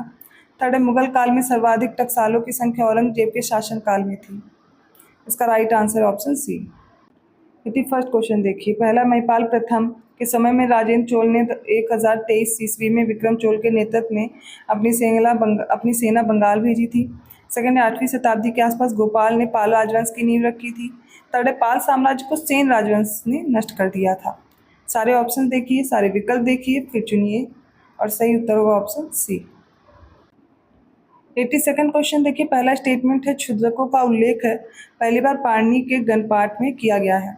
फाहियान ने पाटलिपुत्र में 3 वर्ष रहकर संस्कृत भाषा सीखी थी। थर्ड, अल मसूदी प्रतिहार शासक महिपाल प्रथम के समय भारत आया था। और फोर्थ है प्रथम वैज्ञानिक इतिहास लिखने का श्रेय यूनानी इतिहासकार थ्यूसिडाइड्स को जाता है। राइट आंसर हो जाएगा ऑप्शन डी, सारे स्टेटमेंट करेक्ट हैं। 83rd क्वेश्चन देखिए, पहला स्टेटमेंट है श्रवण बेलगोला को जैन काशी कहा जाता है जो गोमतेश्वर की ऊंची मूर्ति के लिए प्रसिद्ध है। सेकंड है मालवा क्षेत्र पर मगध की सत्ता का विस्तार शिशुनाग के शासनकाल में हुआ था। थर्ड है दीपवंश और महावंश में अशोक के शासनकाल में तीसरी बौद्ध समिति के अस्तित्व का उल्लेख मिलता है। इसका राइट आंसर होगा ऑप्शन सी। 84th क्वेश्चन देखिए, पहला, सातवाहन काल में प्राकृत भाषा को राजभाषा के रूप में प्रयोग किया जाता था। सेकंड है राजा नंद का उल्लेख करने वाला शिलालेख खारवेल का हाथी गुम्फा शिलालेख है। थर्ड है पुलकेशिन द्वितीय के सामंत गंगराज दुर्विनीत ने शब्दावतार नामक व्याकरण ग्रंथ की रचना की थी। इसका राइट आंसर हो जाएगा ऑप्शन सी, तीनों करेक्ट हैं। 85th क्वेश्चन है, सारे स्टेटमेंट देख करके सही उत्तर का चयन करना। पहला कथन है वत्सराज गुर्जर प्रतिहार वंश का चौथा प्रसिद्ध शासक था। सेकंड है चालुक्य शासक को पराजित करने के बाद अमोघ वर्ष ने वीर नारायण की उपाधि धारण की थी। थर्ड है रामायण का तमिल भाषा में अनुवाद करने वाले लेखक कम्बन को कुलोत्तुंगा प्रथम ने आश्रय दिया था। और फोर्थ है परांतक प्रथम को राष्ट्रकूट शासक कृष्ण तृतीय ने 949 ईस्वी में तक्कोलम युद्ध में पराजित कर तोंड मंडलम पर अधिकार कर लिया था। क्योंकि सारे स्टेटमेंट करेक्ट हैं इसलिए राइट आंसर क्या होगा ऑप्शन डी। क्वेश्चन नंबर 86 है जो यूनियन बजट है 2024 और 25 का, उसके बारे में है कि डिफेंस के लिए 6,21,940 करोड़ रुपए आवंटित किए गए हैं। सेकंड है रूरल एरिया के लिए 2,65,808 करोड़ रुपए। कृषि क्षेत्र में या एग्रीकल्चर में बात की जाए तो 1,51,851 करोड़ रुपए। गृह मंत्रालय के लिए 1,50,983 करोड़ रुपए। सारे करेक्ट दिए गए हैं इसलिए ऑप्शन डी राइट होगा। 87 क्वेश्चन है केंद्रीय बजट 2024-25 के संबंध में सही विकल्प चुनना है। पहला, विदेशी कंपनियों पर कॉर्पोरेट कर की दर 40% से घटाकर 35% की गई। सेकंड है अल्पकालिक पूंजीगत लाभ कर को संशोधित करके 20% किया गया, जबकि वित्तीय परिसंपत्तियों पर दीर्घकालिक पूंजीगत लाभ कर को बढ़ाया गया और 12.5% किया गया है। थर्ड है डेरिवेटिव पर सिक्योरिटी ट्रांजैक्शन टैक्स को बढ़ाकर 0.02% कर दिया गया। यहाँ पे ये ध्यान रखिएगा। इसका राइट आंसर ऑप्शन सी, तीनों करेक्ट है। अगले प्रश्न में बताना है कौन सा विकल्प सही दिया गया है। पहला है भारत में आर्थिक उदारीकरण की शुरुआत औद्योगिक लाइसेंसिंग नीति में व्यापक बदलाव के साथ हुई थी। सेकंड है भारत का आर्थिक सर्वेक्षण प्रति वर्ष भारत सरकार के नीति आयोग के द्वारा प्रकाशित किया जाता है। थर्ड है वर्तमान में जनसंख्या के सुखों का परित्याग किए बिना भविष्य के लिए ऊर्जा और अन्य संसाधनों की बचत करना ही संपोषणीय विकास कहलाता है। बताना है इनमें से कौन सा सही विकल्प है। इसका जो राइट आंसर होगा इसमें पहला कथन सही है और तीसरा सही है, जो कि किसी भी ऑप्शन में नहीं है, तो आप करेक्ट कर लीजिएगा। दूसरा इनकरेक्ट है, क्योंकि भारत का जो आर्थिक सर्वेक्षण है प्रति वर्ष भारत सरकार के वित्त मंत्रालय द्वारा प्रकाशित किया जाता है। यहाँ पर आप ये 1, 3 करके ऑप्शन ए कर सकते हैं, या फिर आपको बस ये याद रखना पहला और तीसरा स्टेटमेंट करेक्ट है। अगला प्रश्न देखिए, सही विकल्प चुनना। पहला, आर्थिक सर्वेक्षण में पहली बार धारणीय विकास और जलवायु परिवर्तन का नवीन अध्याय 2011-12 में जोड़ा गया था। सेकंड है भारतीय अर्थव्यवस्था के उदारीकरण के अग्रदूत के रूप में डॉक्टर मनमोहन सिंह को जाना जाता है। थर्ड है राष्ट्रीय हॉर्टिकल्चर मिशन 10वीं पंचवर्षीय योजना के कार्यान्वयन के दौरान आरंभ किया गया था। इसका राइट आंसर ऑप्शन सी, तीनों करेक्ट है। अगला प्रश्न है, भारत सरकार केंद्रीय बजट 2024-25 के अनुसार निम्नलिखित में से किन राज्यों को कवर करते हुए देश के पूर्वी क्षेत्र के सर्वांगीण विकास के लिए पूर्वोदय नामक योजना बना रही है। बिहार, झारखंड, पश्चिम बंगाल, उड़ीसा और आंध्र प्रदेश। राइट आंसर होगा ऑप्शन डी, सारे के सारे। 91st क्वेश्चन है, पहला कथन देखिए, भारत सरकार द्वारा अक्टूबर 2007 में राष्ट्रीय खाद्य सुरक्षा मिशन शुरू किया गया था। सेकंड है भारत में बजट घाटे को पूरा करने की तदर्थ ट्रेजरी बिल प्रणाली को 31 मार्च 1997 को समाप्त कर दिया गया था।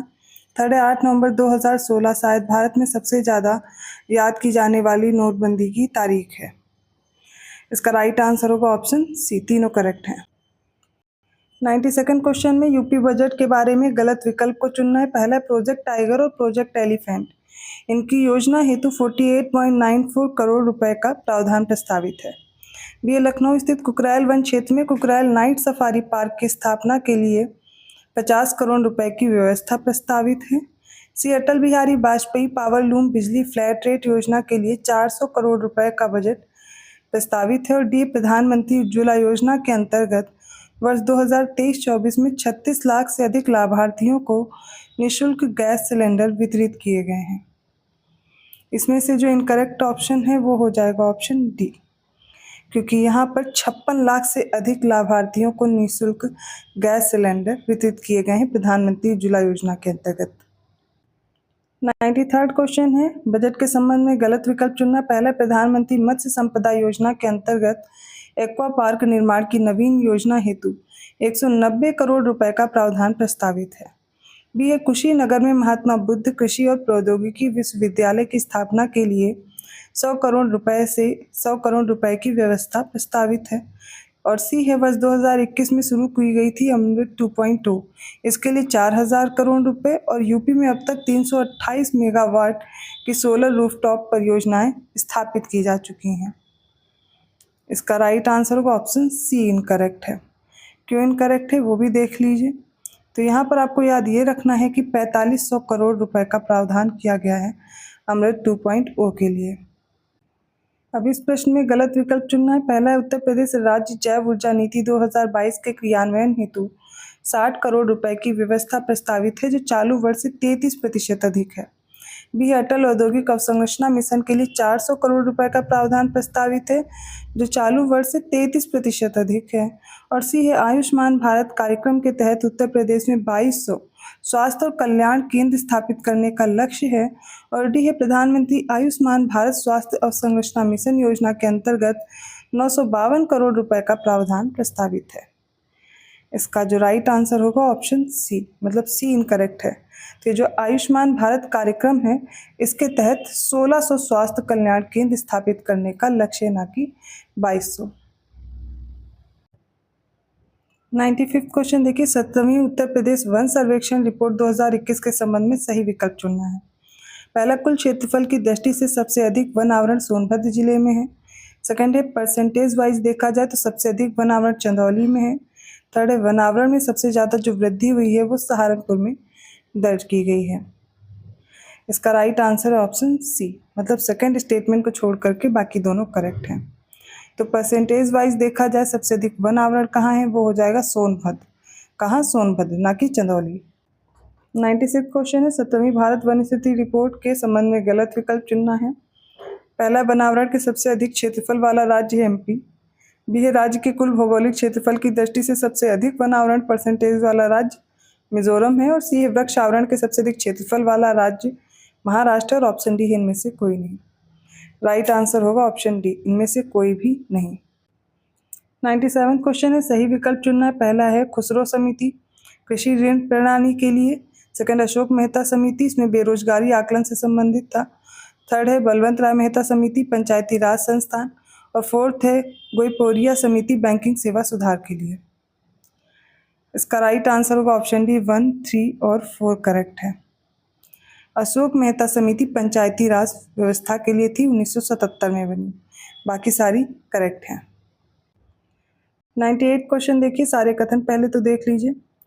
पहला है, किसानों और कमजोर वर्गों को आर्थिक और सामाजिक सुरक्षा प्रदान करने के उद्देश्य से 14 सितंबर 2016 को अखिलेश यादव द्वारा समाजवादी किसान और सर्वहित बीमा योजना लागू की गई थी। सेकंड है, किशोरी बालिका योजना 21 फरवरी 2019 को उत्तर प्रदेश के मुख्यमंत्री योगी आदित्यनाथ द्वारा शुरू की गई थी।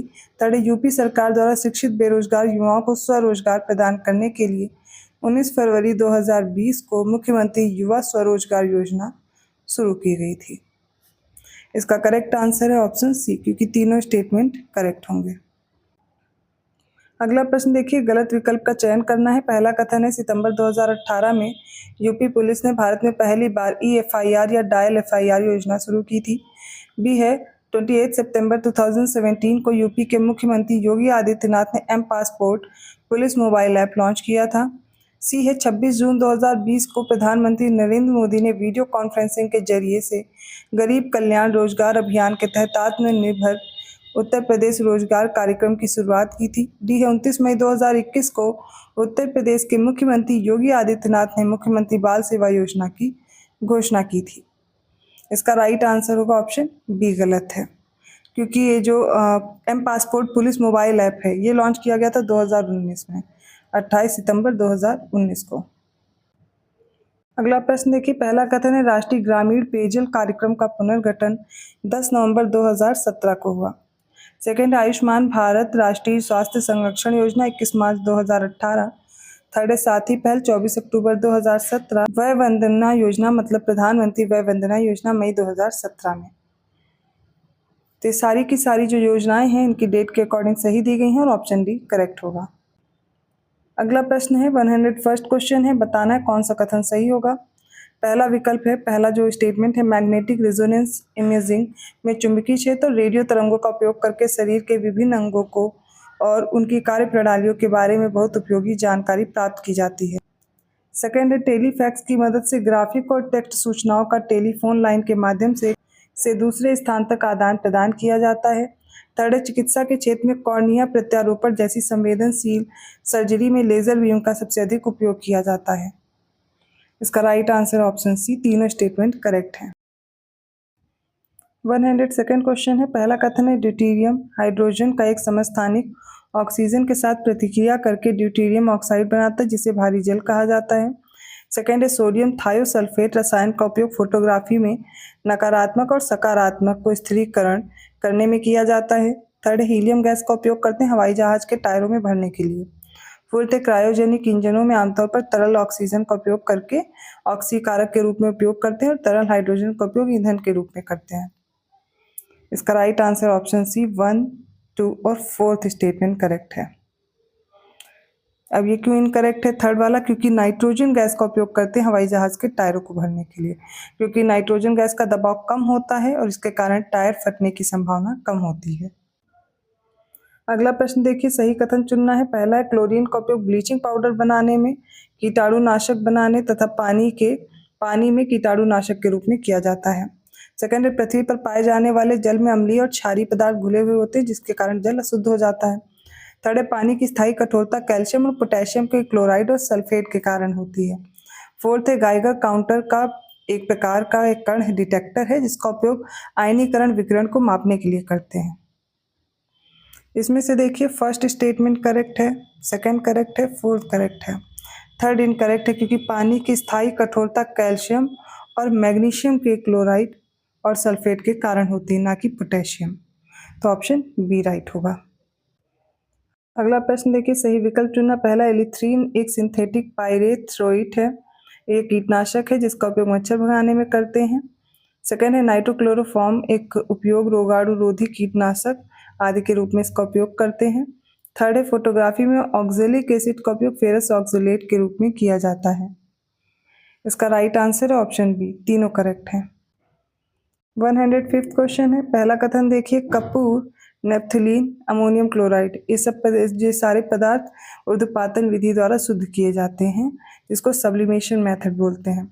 सेकंड है, रासायनिक तत्वों को आवर्त सारणी के एक समूह में नीचे जाने पर परमाणु त्रिज्या बढ़ने पर तत्वों की इलेक्ट्रॉन बंधुता आमतौर पर कम हो जाती है।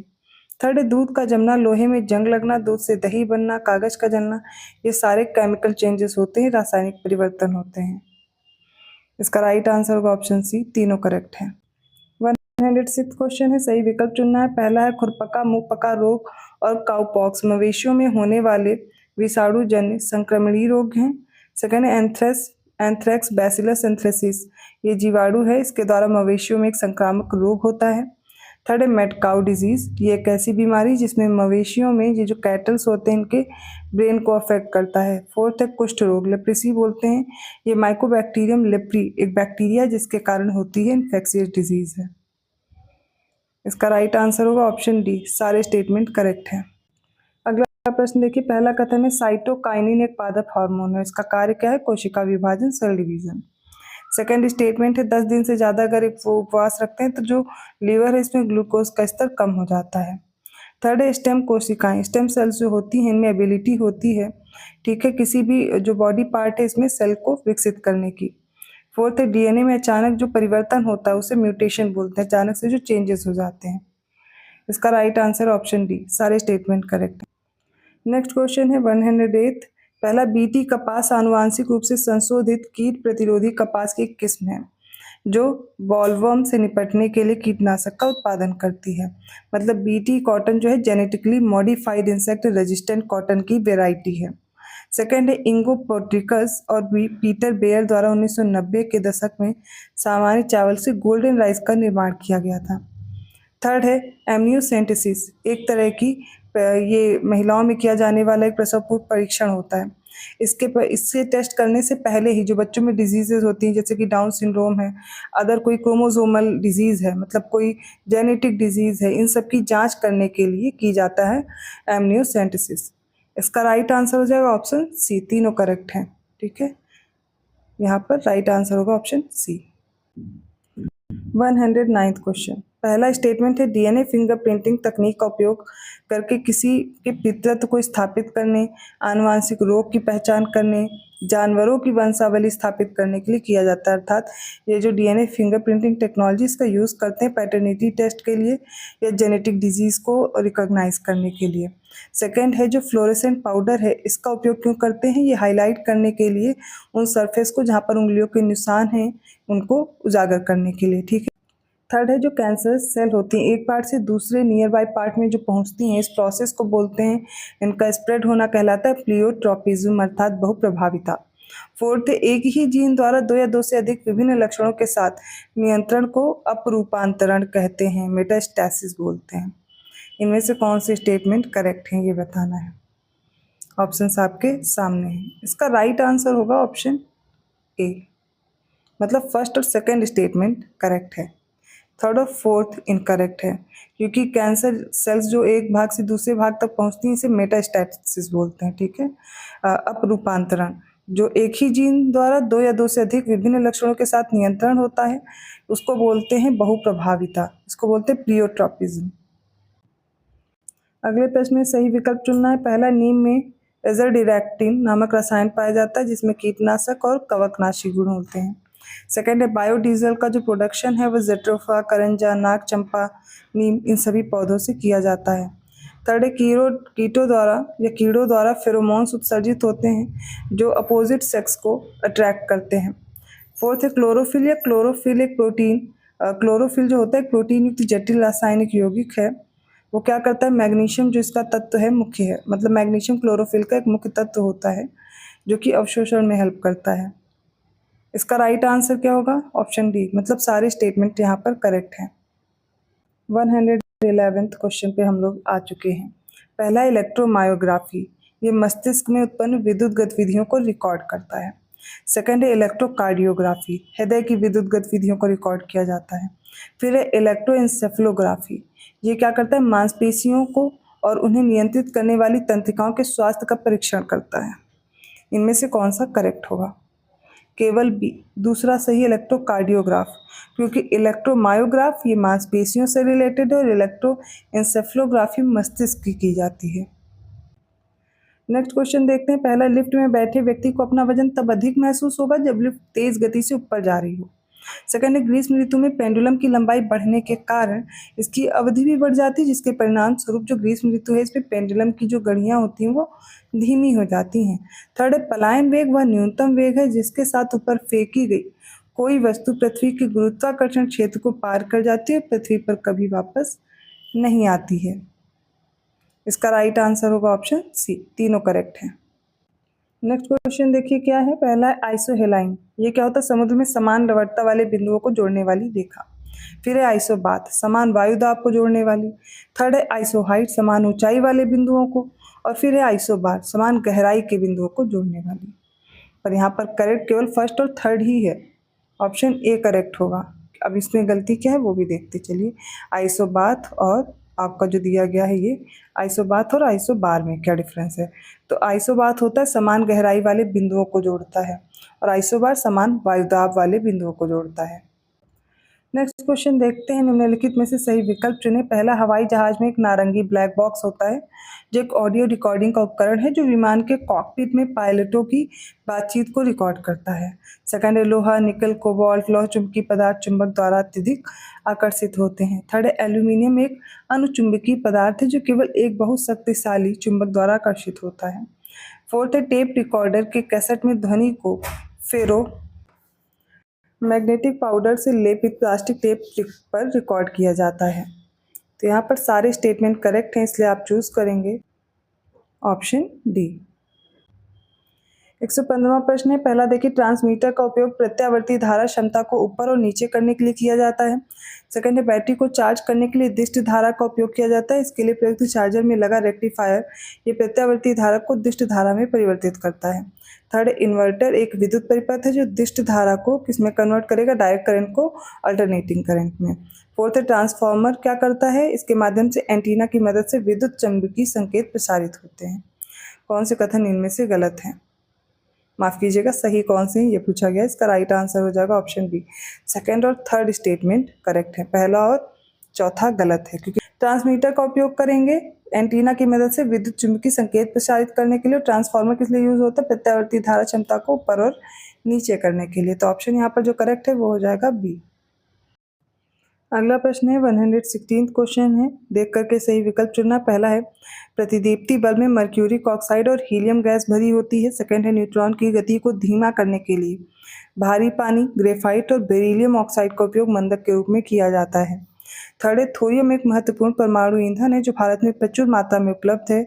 थोरियम का मुख्य स्रोत मोनाजाइट होता है। फोर्थ है, कैडमियम छड़ों का उपयोग परमाणु रिएक्टरों में नियंत्रण छड़ों के रूप में किया जाता है। फिफ्थ है, हाइड्रोजन बम में ड्यूटेरियम और ट्रिटियम के संलयन से अपार ऊर्जा निकलती है। ऑप्शन आपके सामने है, सही उत्तर चूज करना है। इसका राइट आंसर होगा ऑप्शन बी। पहला कथन छोड़ के सारे करेक्ट दिए गए हैं। तो पहले में क्या गलती है, क्योंकि दीप्ति बल्ब में दिया गया है फ्लोरेसेंट ट्यूब में मर्क्यूरी ऑक्साइड और कौन सा होगा, नियॉन गैस भरी होती है ना कि हीलियम। तो फ्लोरेसेंट ट्यूब या प्रतिदीप्ति बल्ब में मर्क्यूरी ऑक्साइड और नियॉन गैस भरी होती है। अगले प्रश्न में सही विकल्प चुनना। पहला, रक्षा मंत्रालय ने हाल ही में भारतीय सेना के लिए स्वचालित वायु रक्षा नियंत्रण और रिपोर्टिंग प्रणाली प्रोजेक्ट आकाश तीर और भारतीय नौसेना के लिए Sarang electronic support measure system की खरीद के लिए BEL के साथ 2400 करोड़ रुपए के 2 अनुबंधों पर हस्ताक्षर किए हैं।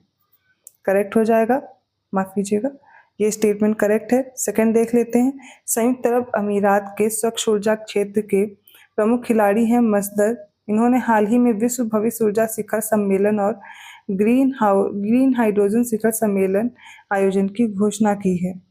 ये भी स्टेटमेंट करेक्ट दिया गया है। थर्ड देख लेते हैं।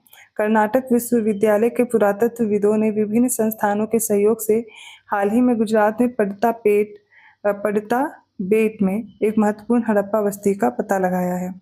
इसका राइट आंसर देखिए, यहाँ पर केरल होगा, कर्नाटक नहीं होगा, इसलिए ये इनकरेक्ट हो जाएगा। यहाँ पर जो ऑप्शन चूज करेंगे वो हो जाएगा ऑप्शन डी। फर्स्ट और सेकंड करेक्ट है। अगला प्रश्न देखिए। पहला कथन है मोपा गोवा और में मनोहर अंतर्राष्ट्रीय हवाई अड्डा हाल ही में डिजी ट्रैवल प्रणाली शुरू करने वाला भारत का 14वां हवाई अड्डा बन गया है। सेकंड है 25 वर्षीय भारतीय वेट लिफ्टर बिंदया रानी देवी ने हाल ही में थाईलैंड के फुकेत में आयोजित IWF विश्व कप 2024 में महिलाओं की 55 किलोग्राम वर्ग प्रतियोगिता में स्वर्ण पदक जीता है। थर्ड है विश्व आर्थिक मंच ने हाल ही में अपने young global leaders community the class of 2024 के 20वें संस्करण की घोषणा की है।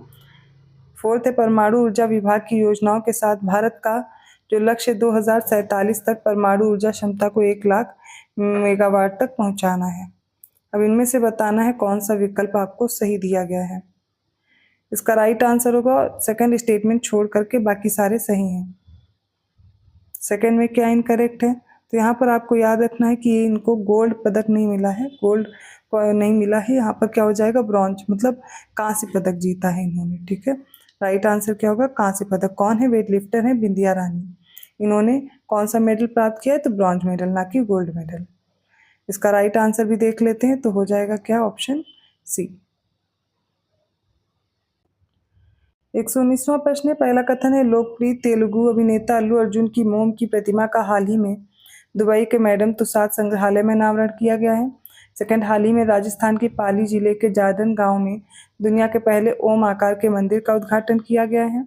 थर्ड, जम्मू कश्मीर और लद्दाख उच्च न्यायालय के मुख्य न्यायाधीश N कोटेश्वर सिंह ने हाल ही में मोहम्मद यूसुफ वानी को अतिरिक्त न्यायाधीश के रूप में पद की शपथ दिलाई है। इसका करेक्ट आंसर ऑप्शन सी, तीनों करेक्ट हैं।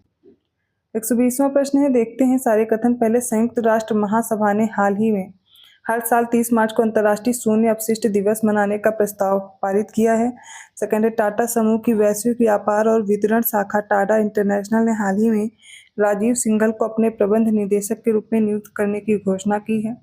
थर्ड है भारतीय प्रौद्योगिकी संस्थान बॉम्बे से इंजीनियरिंग की डिग्री रखने वाले पवन दावुलुरी को हाल ही में माइक्रोसॉफ्ट विंडोज और सरफेस का नया प्रमुख नियुक्त किया गया है। फोर्थ है भारत की राष्ट्रपति द्रौपदी मुर्मू ने हाल ही में 4 अप्रैल 2024 को भारतीय प्रौद्योगिकी संस्थान मद्रास में कैंसर के लिए भारत की पहली घरेलू जीन थेरेपी CRT सेल और थेरेपी लॉन्च की, मतलब CRT इसको बोलते हैं, CRT सेल, टी सेल होती है, थेरेपी दी जाती है, तो इसके लिए लॉन्च किया है उन्होंने। इनमें से कौन सा स्टेटमेंट करेक्ट है?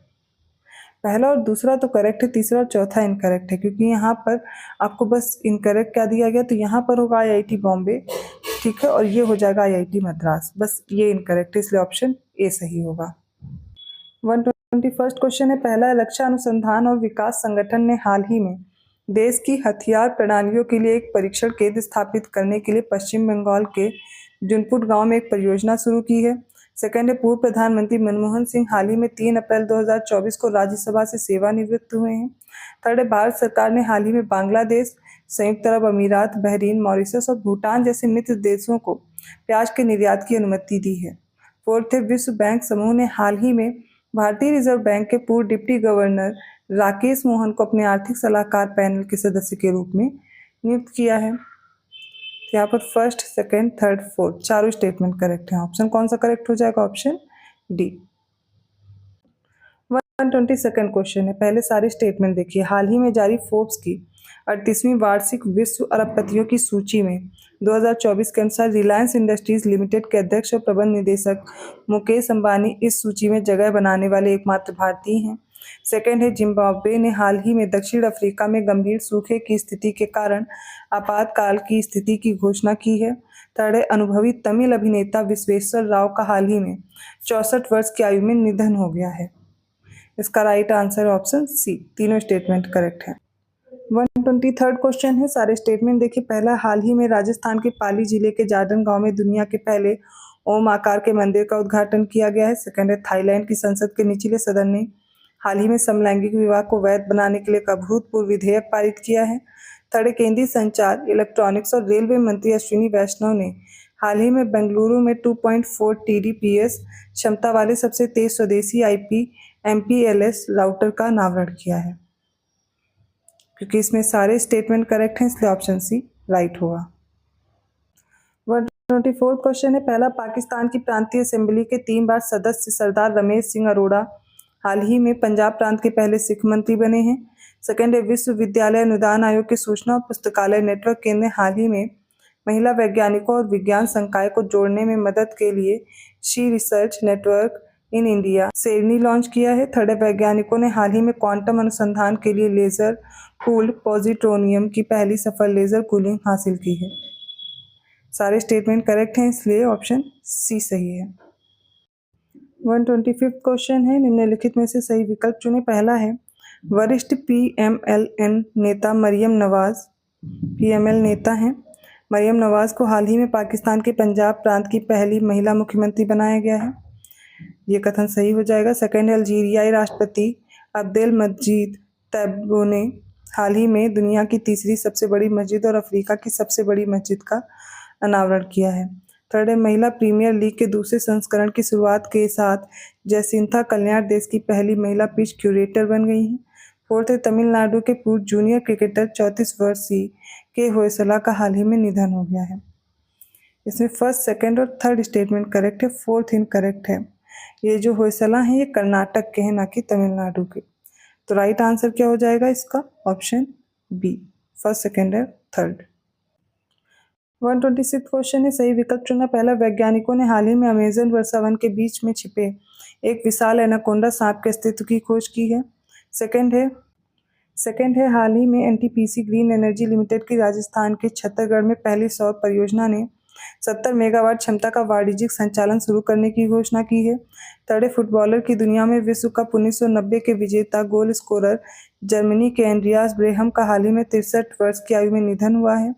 फोर्थ, कैबिनेट समिति ने हाल ही में भारतीय नौसेना के युद्धपोतों के लिए 200 से अधिक ब्रह्मोस विस्तारित रेंज सुपरसोनिक क्रूज मिसाइलों के अधिग्रहण के लिए 19,000 करोड़ के सौदे को मंजूरी दी है।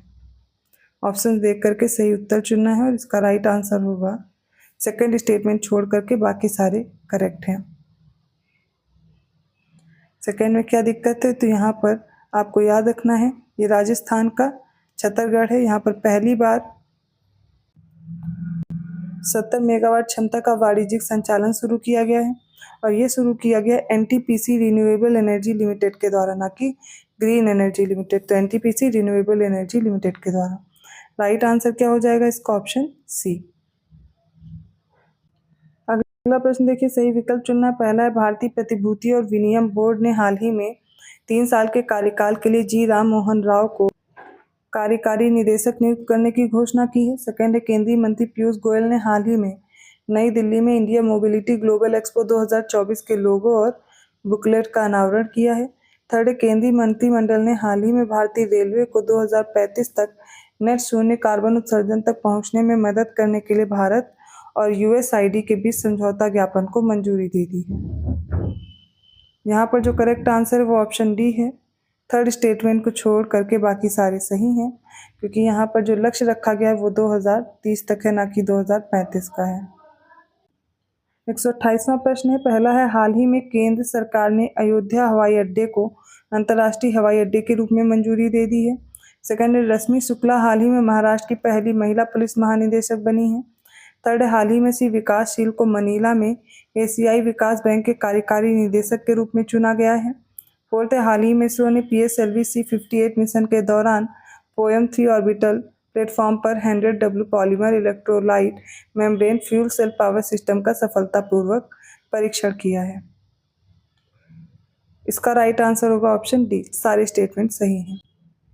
129वां प्रश्न है, पहला कथन देखिए, प्रतिष्ठित भारतीय प्रौद्योगिकी संस्थान मद्रास और मंडी के शोधकर्ताओं ने हाल ही में जैव प्रौद्योगिकी के क्षेत्र में एक महत्वपूर्ण उपलब्धि हासिल की है।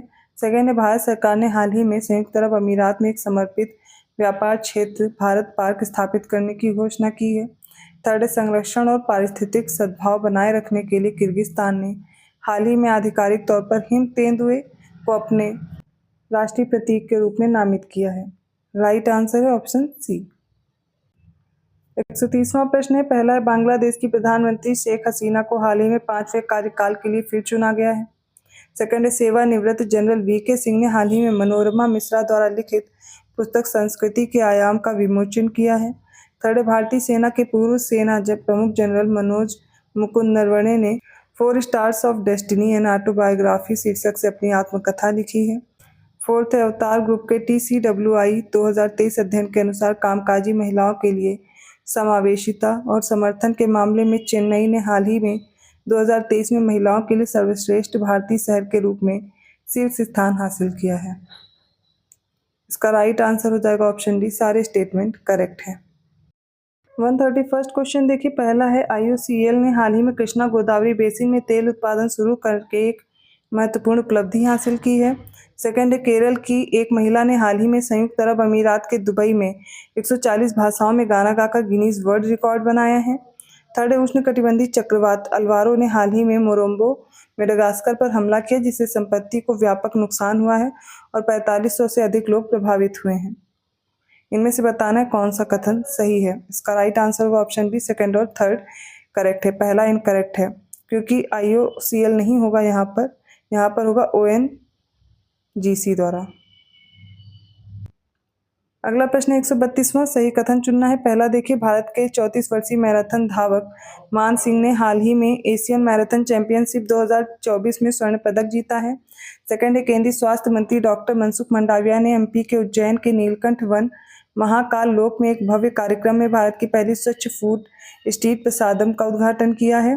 फिर थर्ड स्टेटमेंट, हाल ही में वरिष्ठ IAS अधिकारी समीर कुमार सिन्हा को रक्षा मंत्रालय में अतिरिक्त सचिव और महानिदेशक नियुक्त किया गया है। इसका राइट आंसर हो जाएगा ऑप्शन सी, तीनों करेक्ट हैं। 133rd क्वेश्चन देखिए, पहला है, जेंसोल इंजीनियरिंग ने हाल ही में गुजरात में इलेक्ट्रिक वाहन विनिर्माण संयंत्र स्थापित करने के लिए 2000 करोड़ रुपए के महत्वपूर्ण निवेश का वादा किया है। सेकेंड है, केंद्र सरकार ने हाल ही में IAS अधिकारी सेंथिल पांडियन सी को जिनेवा में विश्व व्यापार संगठन के राजदूत के रूप में नामित किया है। थर्ड है, भारतीय नौसेना ने हाल ही में अभ्यास सी ड्रैगन 24 के लिए अमेरिका के गुआम में P-81 विमान के आगमन के साथ प्रशांत क्षेत्र में अपनी उपस्थिति बढ़ाई है। इसका राइट आंसर होगा ऑप्शन सी, तीनों करेक्ट हैं। 134th क्वेश्चन देखिए, पहला कथन है, दक्षिण कोरिया की संसद ने हाल ही में कुत्ते के मांस की सदियों पुरानी खपत को समाप्त करने के लिए एक विधेयक पारित किया है। सेकंड है, महाराष्ट्र ने हाल ही में जंगली कुत्तों, भेड़ियों, सियार और लोमड़ियों के लुप्तप्राय कैनिड परिवार के लिए एक नया अभयारण्य अटपाडी संरक्षण रिजर्व बनाया है। अटपाडी कंजर्वेशन रिजर्व सांगली जिले में 9.48 वर्ग किलोमीटर में फैला हुआ है। थर्ड, हाल ही में जारी विश्व की सबसे शक्तिशाली वैश्विक पासपोर्ट रैंकिंग 2024 में 6 देश हैं, France, Germany, Italy, Japan, Singapore और स्पेन। इनको संयुक्त रूप से शीर्ष स्थान पर रखा गया है। इसका करेक्ट आंसर हो जाएगा ऑप्शन सी, तीनों स्टेटमेंट करेक्ट हैं। 135वां प्रश्न है, पहला कथन देखिए, चेन्नई स्थित इंजीनियरिंग फर्म टाइम टूथ ने हाल ही में विंग्स इंडिया 2024 में भारत की स्वनिर्मित विमान यात्री सीट का अनावरण किया है। सेकंड है, भारतीय रिजर्व बैंक में हाल ही में भारतीय रिजर्व बैंक अधिनियम 1934 की दूसरी अनुसूची में शहरी सहकारी बैंकों को शामिल करके एक संशोधित पात्रता मानदंड की घोषणा की है। थर्ड है, रोहित शर्मा को हाल ही में इंटरनेशनल क्रिकेट काउंसिल ने साल 2023 की सर्वश्रेष्ठ वनडे टीम का कप्तान चुना। और फोर्थ है, उड़ीसा के मुख्यमंत्री नवीन पटनायक ने हाल ही में मयूरभंज में सिमलीपाल टाइगर रिजर्व के पास दुनिया की पहली ब्लैक टाइगर सफारी स्थापित करने की घोषणा का अर्थात इस योजना का अनावरण किया है। इसका राइट आंसर क्या होगा, देखिए इसमें सेकंड, थर्ड और फोर्थ स्टेटमेंट करेक्ट है। पहला इनकरेक्ट क्योंकि चेन्नई की जगह बेंगलुरु का जो इंजीनियरिंग फर्म है टाइम टूथ, ये होगा ना कि चेन्नई। तो इसका करेक्ट आंसर क्या हो जाएगा, ऑप्शन सी, 2, 3 और 4। अगले प्रश्न में कुछ व्यक्ति दिए गए हैं, उनके निधन के अनुसार क्रोनोलॉजिकल ऑर्डर में लगाना है। पहले हैं in the heat of the night के डायरेक्टर नॉर्मन ज्यूसन। सेकंड है Jack Clarke former president of Cricket Australia. Third है Louis Gossett junior, the first black person. Fourth है 1990 World Cup winning goal scorer Andreas Brehme of Germany. इनमें से इनको chronological order में लगाएंगे। तो सबसे पहले देखिए जो ये है निर्देशक नॉर्मन ज्यूसन, इनका निधन हुआ जनवरी में, जनवरी 2024। ठीक है, उसके बाद जैक क्लार्क हैं, इनका निधन कब हुआ? अप्रैल 2024 में। थर्ड हैं लुइस गॉसेट जूनियर, इनका निधन कब हुआ? तो याद कर लीजिए मार्च 2024 में। फिर फोर्थ हैं गोल स्कोरर जर्मनी के हैं एंड्रियास ब्रेहम, इनका हुआ फेब में। तो इसका करेक्ट आंसर हो जाएगा ऑप्शन ए 1432। 137 क्वेश्चन है, देखिए पहला कथन है सऊदी अरब ने हाल ही में अपनी राजधानी रियाद में पहली शराब की दुकान खोलने की घोषणा की है। सेकंड है केंद्रीय मंत्रिमंडल ने हाल ही में कोयला गैसीकरण परियोजनाओं के लिए 8,500 करोड़ रुपए आवंटित करते हुए व्यवहार्यता अंतर वित्त पोषण पहल को मंजूरी दे दी है। थर्ड है महारत्न बिजली वित्त कंपनी REC लिमिटेड को हाल ही में प्रधानमंत्री सूर्योदय योजना के लिए नोडल एजेंसी के रूप में नामित किया गया है। फोर्थ है समुद्री दिग्गज मार्सक ने हाल ही में एक अभूतपूर्व कंटेनर जहाज NA मार्सक का अनावरण किया है। इसका राइट आंसर होगा ऑप्शन डी, क्योंकि सारे स्टेटमेंट करेक्ट दिए गए हैं। 138 क्वेश्चन देखिए पहला कथन है 63वीं केंद्रीय भूवैज्ञानिक प्रोग्रामिंग बोर्ड की बैठक हाल ही में खान मंत्रालय के सचिव श्री VL कांथा राव की अध्यक्षता में भोपाल MP में आयोजित की गई है। सेकंड है IMPEL AI I create Microsoft program for emerging leaders in artificial intelligence program हाल ही में माइक्रोसॉफ्ट और आई क्रिएट द्वारा लॉन्च किया गया है। थर्ड IIT हैदराबाद ने हाल ही में प्रधानमंत्री श्री नरेंद्र मोदी द्वारा वीडियो कॉन्फ्रेंस के माध्यम से अपनी परिवर्तनकारी परिसर विकास परियोजना राष्ट्र को समर्पित की है। फोर्थ इंटुइटिव मशीन के नेतृत्व में अमेरिका के पहले वाणिज्यिक अंतरिक्ष यान ओडिसियस ने हाल ही में चंद्रमा की सतह पर सॉफ्ट लैंडिंग करके इतिहास रचा है। तो ये सारे स्टेटमेंट हैं, देख करके सही उत्तर चुनेंगे। तो इसका राइट आंसर हो जाएगा ऑप्शन डी, सारे करेक्ट हैं। 139 क्वेश्चन है, पहला कथन है भारत के मुख्य न्यायाधीश न्यायमूर्ति DY चंद्रचूड़ ने हाल ही में भारत के सर्वोच्च न्यायालय के परिसर के भीतर आयु समग्र कल्याण केंद्र का उद्घाटन किया है। सेकंड, भारतीय सेना ने हाल ही में सेना प्रमुख जनरल मनोज पांडे की अध्यक्षता में हाइब्रिड मोड में पहला आर्मी कमांडर्स कॉन्फ्रेंस शुरू किया है। थर्ड है अनुभवी केन्याई ऑलराउंडर कोलिन सोबुया ने हाल ही में क्रिकेट से संन्यास की घोषणा की है। और फोर्थ है अदानी समूह ने हाल ही में गुजरात के मुंद्रा में दुनिया के सबसे बड़े एकल स्थान तांबा विनिर्माण संयंत्र के पहले चरण की शुरुआत की घोषणा की है। ऑप्शंस आपके सामने हैं और राइट आंसर होगा ऑप्शन डी। 140वां प्रश्न है, देखिए सारे कथन। सबसे पहला है टाटा ग्रुप ने हाल ही में उत्तर प्रदेश में दक्षिण एशिया का सबसे बड़ा गोला बारूद और मिसाइल कॉम्प्लेक्स लॉन्च किया है। सेकंड है SJVN लिमिटेड ने हाल ही में यूपी के कानपुर देहात में 50 मेगावाट के गुजराई सौर ऊर्जा स्टेशन पर सफल वाणिज्यिक परिचालन शुरू किया है। थर्ड है यूपी सरकार ने हाल ही में प्रशांत कुमार को कार्यवाहक राज्य पुलिस प्रमुख नियुक्त किया है। फोर्थ है यूपी को हाल ही में वर्ष 2000 से 2017 की तुलना में 2019-23 में 4 गुना अधिक प्रत्यक्ष विदेशी निवेश प्राप्त हुआ है। इसका सही उत्तर ऑप्शन सी। पहला स्टेटमेंट गलत है, बाकी सब सही है, क्योंकि सबसे बड़ा गोला बारूद और मिसाइल कॉम्प्लेक्स लॉन्च किया है अडानी ग्रुप ने, ना कि टाटा ग्रुप ने। 141 क्वेश्चन है, पहला मुख्यमंत्री योगी आदित्यनाथ ने हाल ही में गाजियाबाद जिले के पहले पशु चिकित्सा विज्ञान महाविद्यालय के निर्माण के संबंध में विस्तृत परियोजना रिपोर्ट की समीक्षा की है। सेकंड है यूपी के मुख्यमंत्री योगी आदित्यनाथ द्वारा हाल ही में अयोध्या जिले में मिशन महिला सारथी का शुभारंभ किया गया है। थर्ड है हाल ही में यूपी के मुख्यमंत्री योगी आदित्यनाथ और ब्राजील के राजदूत केनेथ नोब्रेगा की मौजूदगी में लखनऊ में 3 कंपनियों आनंदा डेयरी, अमेरिया पजोरा और BH एम्बियोस के बीच एक समझौता ज्ञापन पर हस्ताक्षर किया गया है। इसका राइट आंसर होगा ऑप्शन सी, तीनों करेक्ट हैं।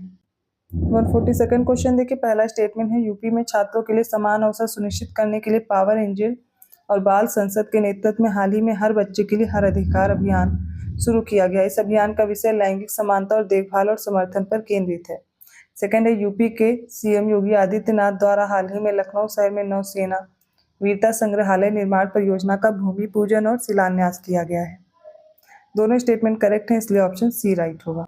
143 क्वेश्चन देखिए, हाल ही में यूपी के मिर्जापुर, सोनभद्र और मऊ जिलों में जनजाति संग्रहालय स्थापित करने की घोषणा की गई। सेकंड है सौम्या माथुर ने हाल ही में पूर्वोत्तर रेलवे के महाप्रबंधक का पदभार संभाला है और वह पूर्वोत्तर रेलवे की पहली महिला महाप्रबंधक है।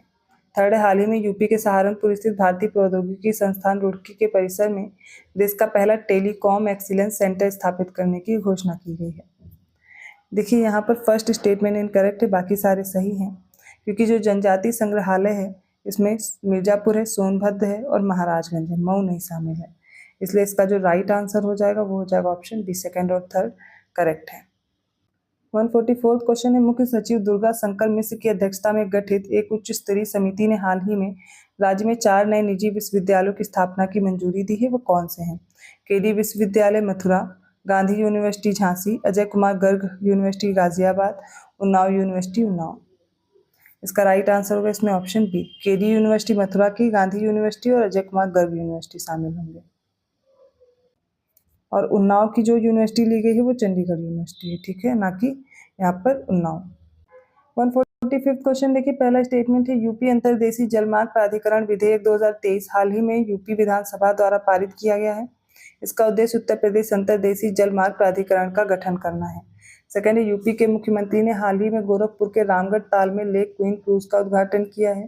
थर्ड है प्रधानमंत्री नरेंद्र मोदी ने हाल ही में उत्तर प्रदेश के वाराणसी में स्वरवेद महामंदिर का उद्घाटन किया है।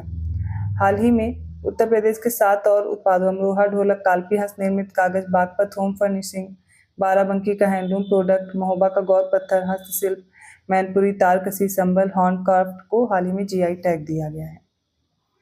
सारे कथन देखते हुए इसका जो राइट आंसर आपको चूज करना होगा वो होगा ऑप्शन डी, सारे करेक्ट हैं। 146 क्वेश्चन देखिए, पहला काशी तमिल संगमम कार्यक्रम का उद्घाटन हाल ही में प्रधानमंत्री नरेंद्र मोदी ने यूपी के वाराणसी में नमो घाट पर किया है। सेकंड है प्रधानमंत्री मोदी जी ने हाल ही में अपने अयोध्या दौरे के दौरान अयोध्या और उसके आसपास के इलाकों के विकास के लिए करीब 11,000 करोड़ रुपए की परियोजनाओं का शिलान्यास किया है। थर्ड है रक्षा मंत्री राजनाथ सिंह ने हाल ही में यूपी के मथुरा जिले में स्थित वृंदावन में पूरी तरह से लड़कियों के लिए पहले सैन्य स्कूल संवित गुरुकुलम बालिका सैन्य स्कूल का उद्घाटन किया है। इसका राइट आंसर हो जाएगा ऑप्शन सी, क्योंकि पिछले सेट में शायद ये मिस्टेक थी तो आप लोग बार बार कमेंट कर रहे थे, तो यहाँ पर देखिए डिफेंस मिनिस्टर होंगे। राइट आंसर है ऑप्शन सी। 147 क्वेश्चन में देखिए, पहला लखनऊ घराने के लच्छू महाराज का संबंध कथक से है।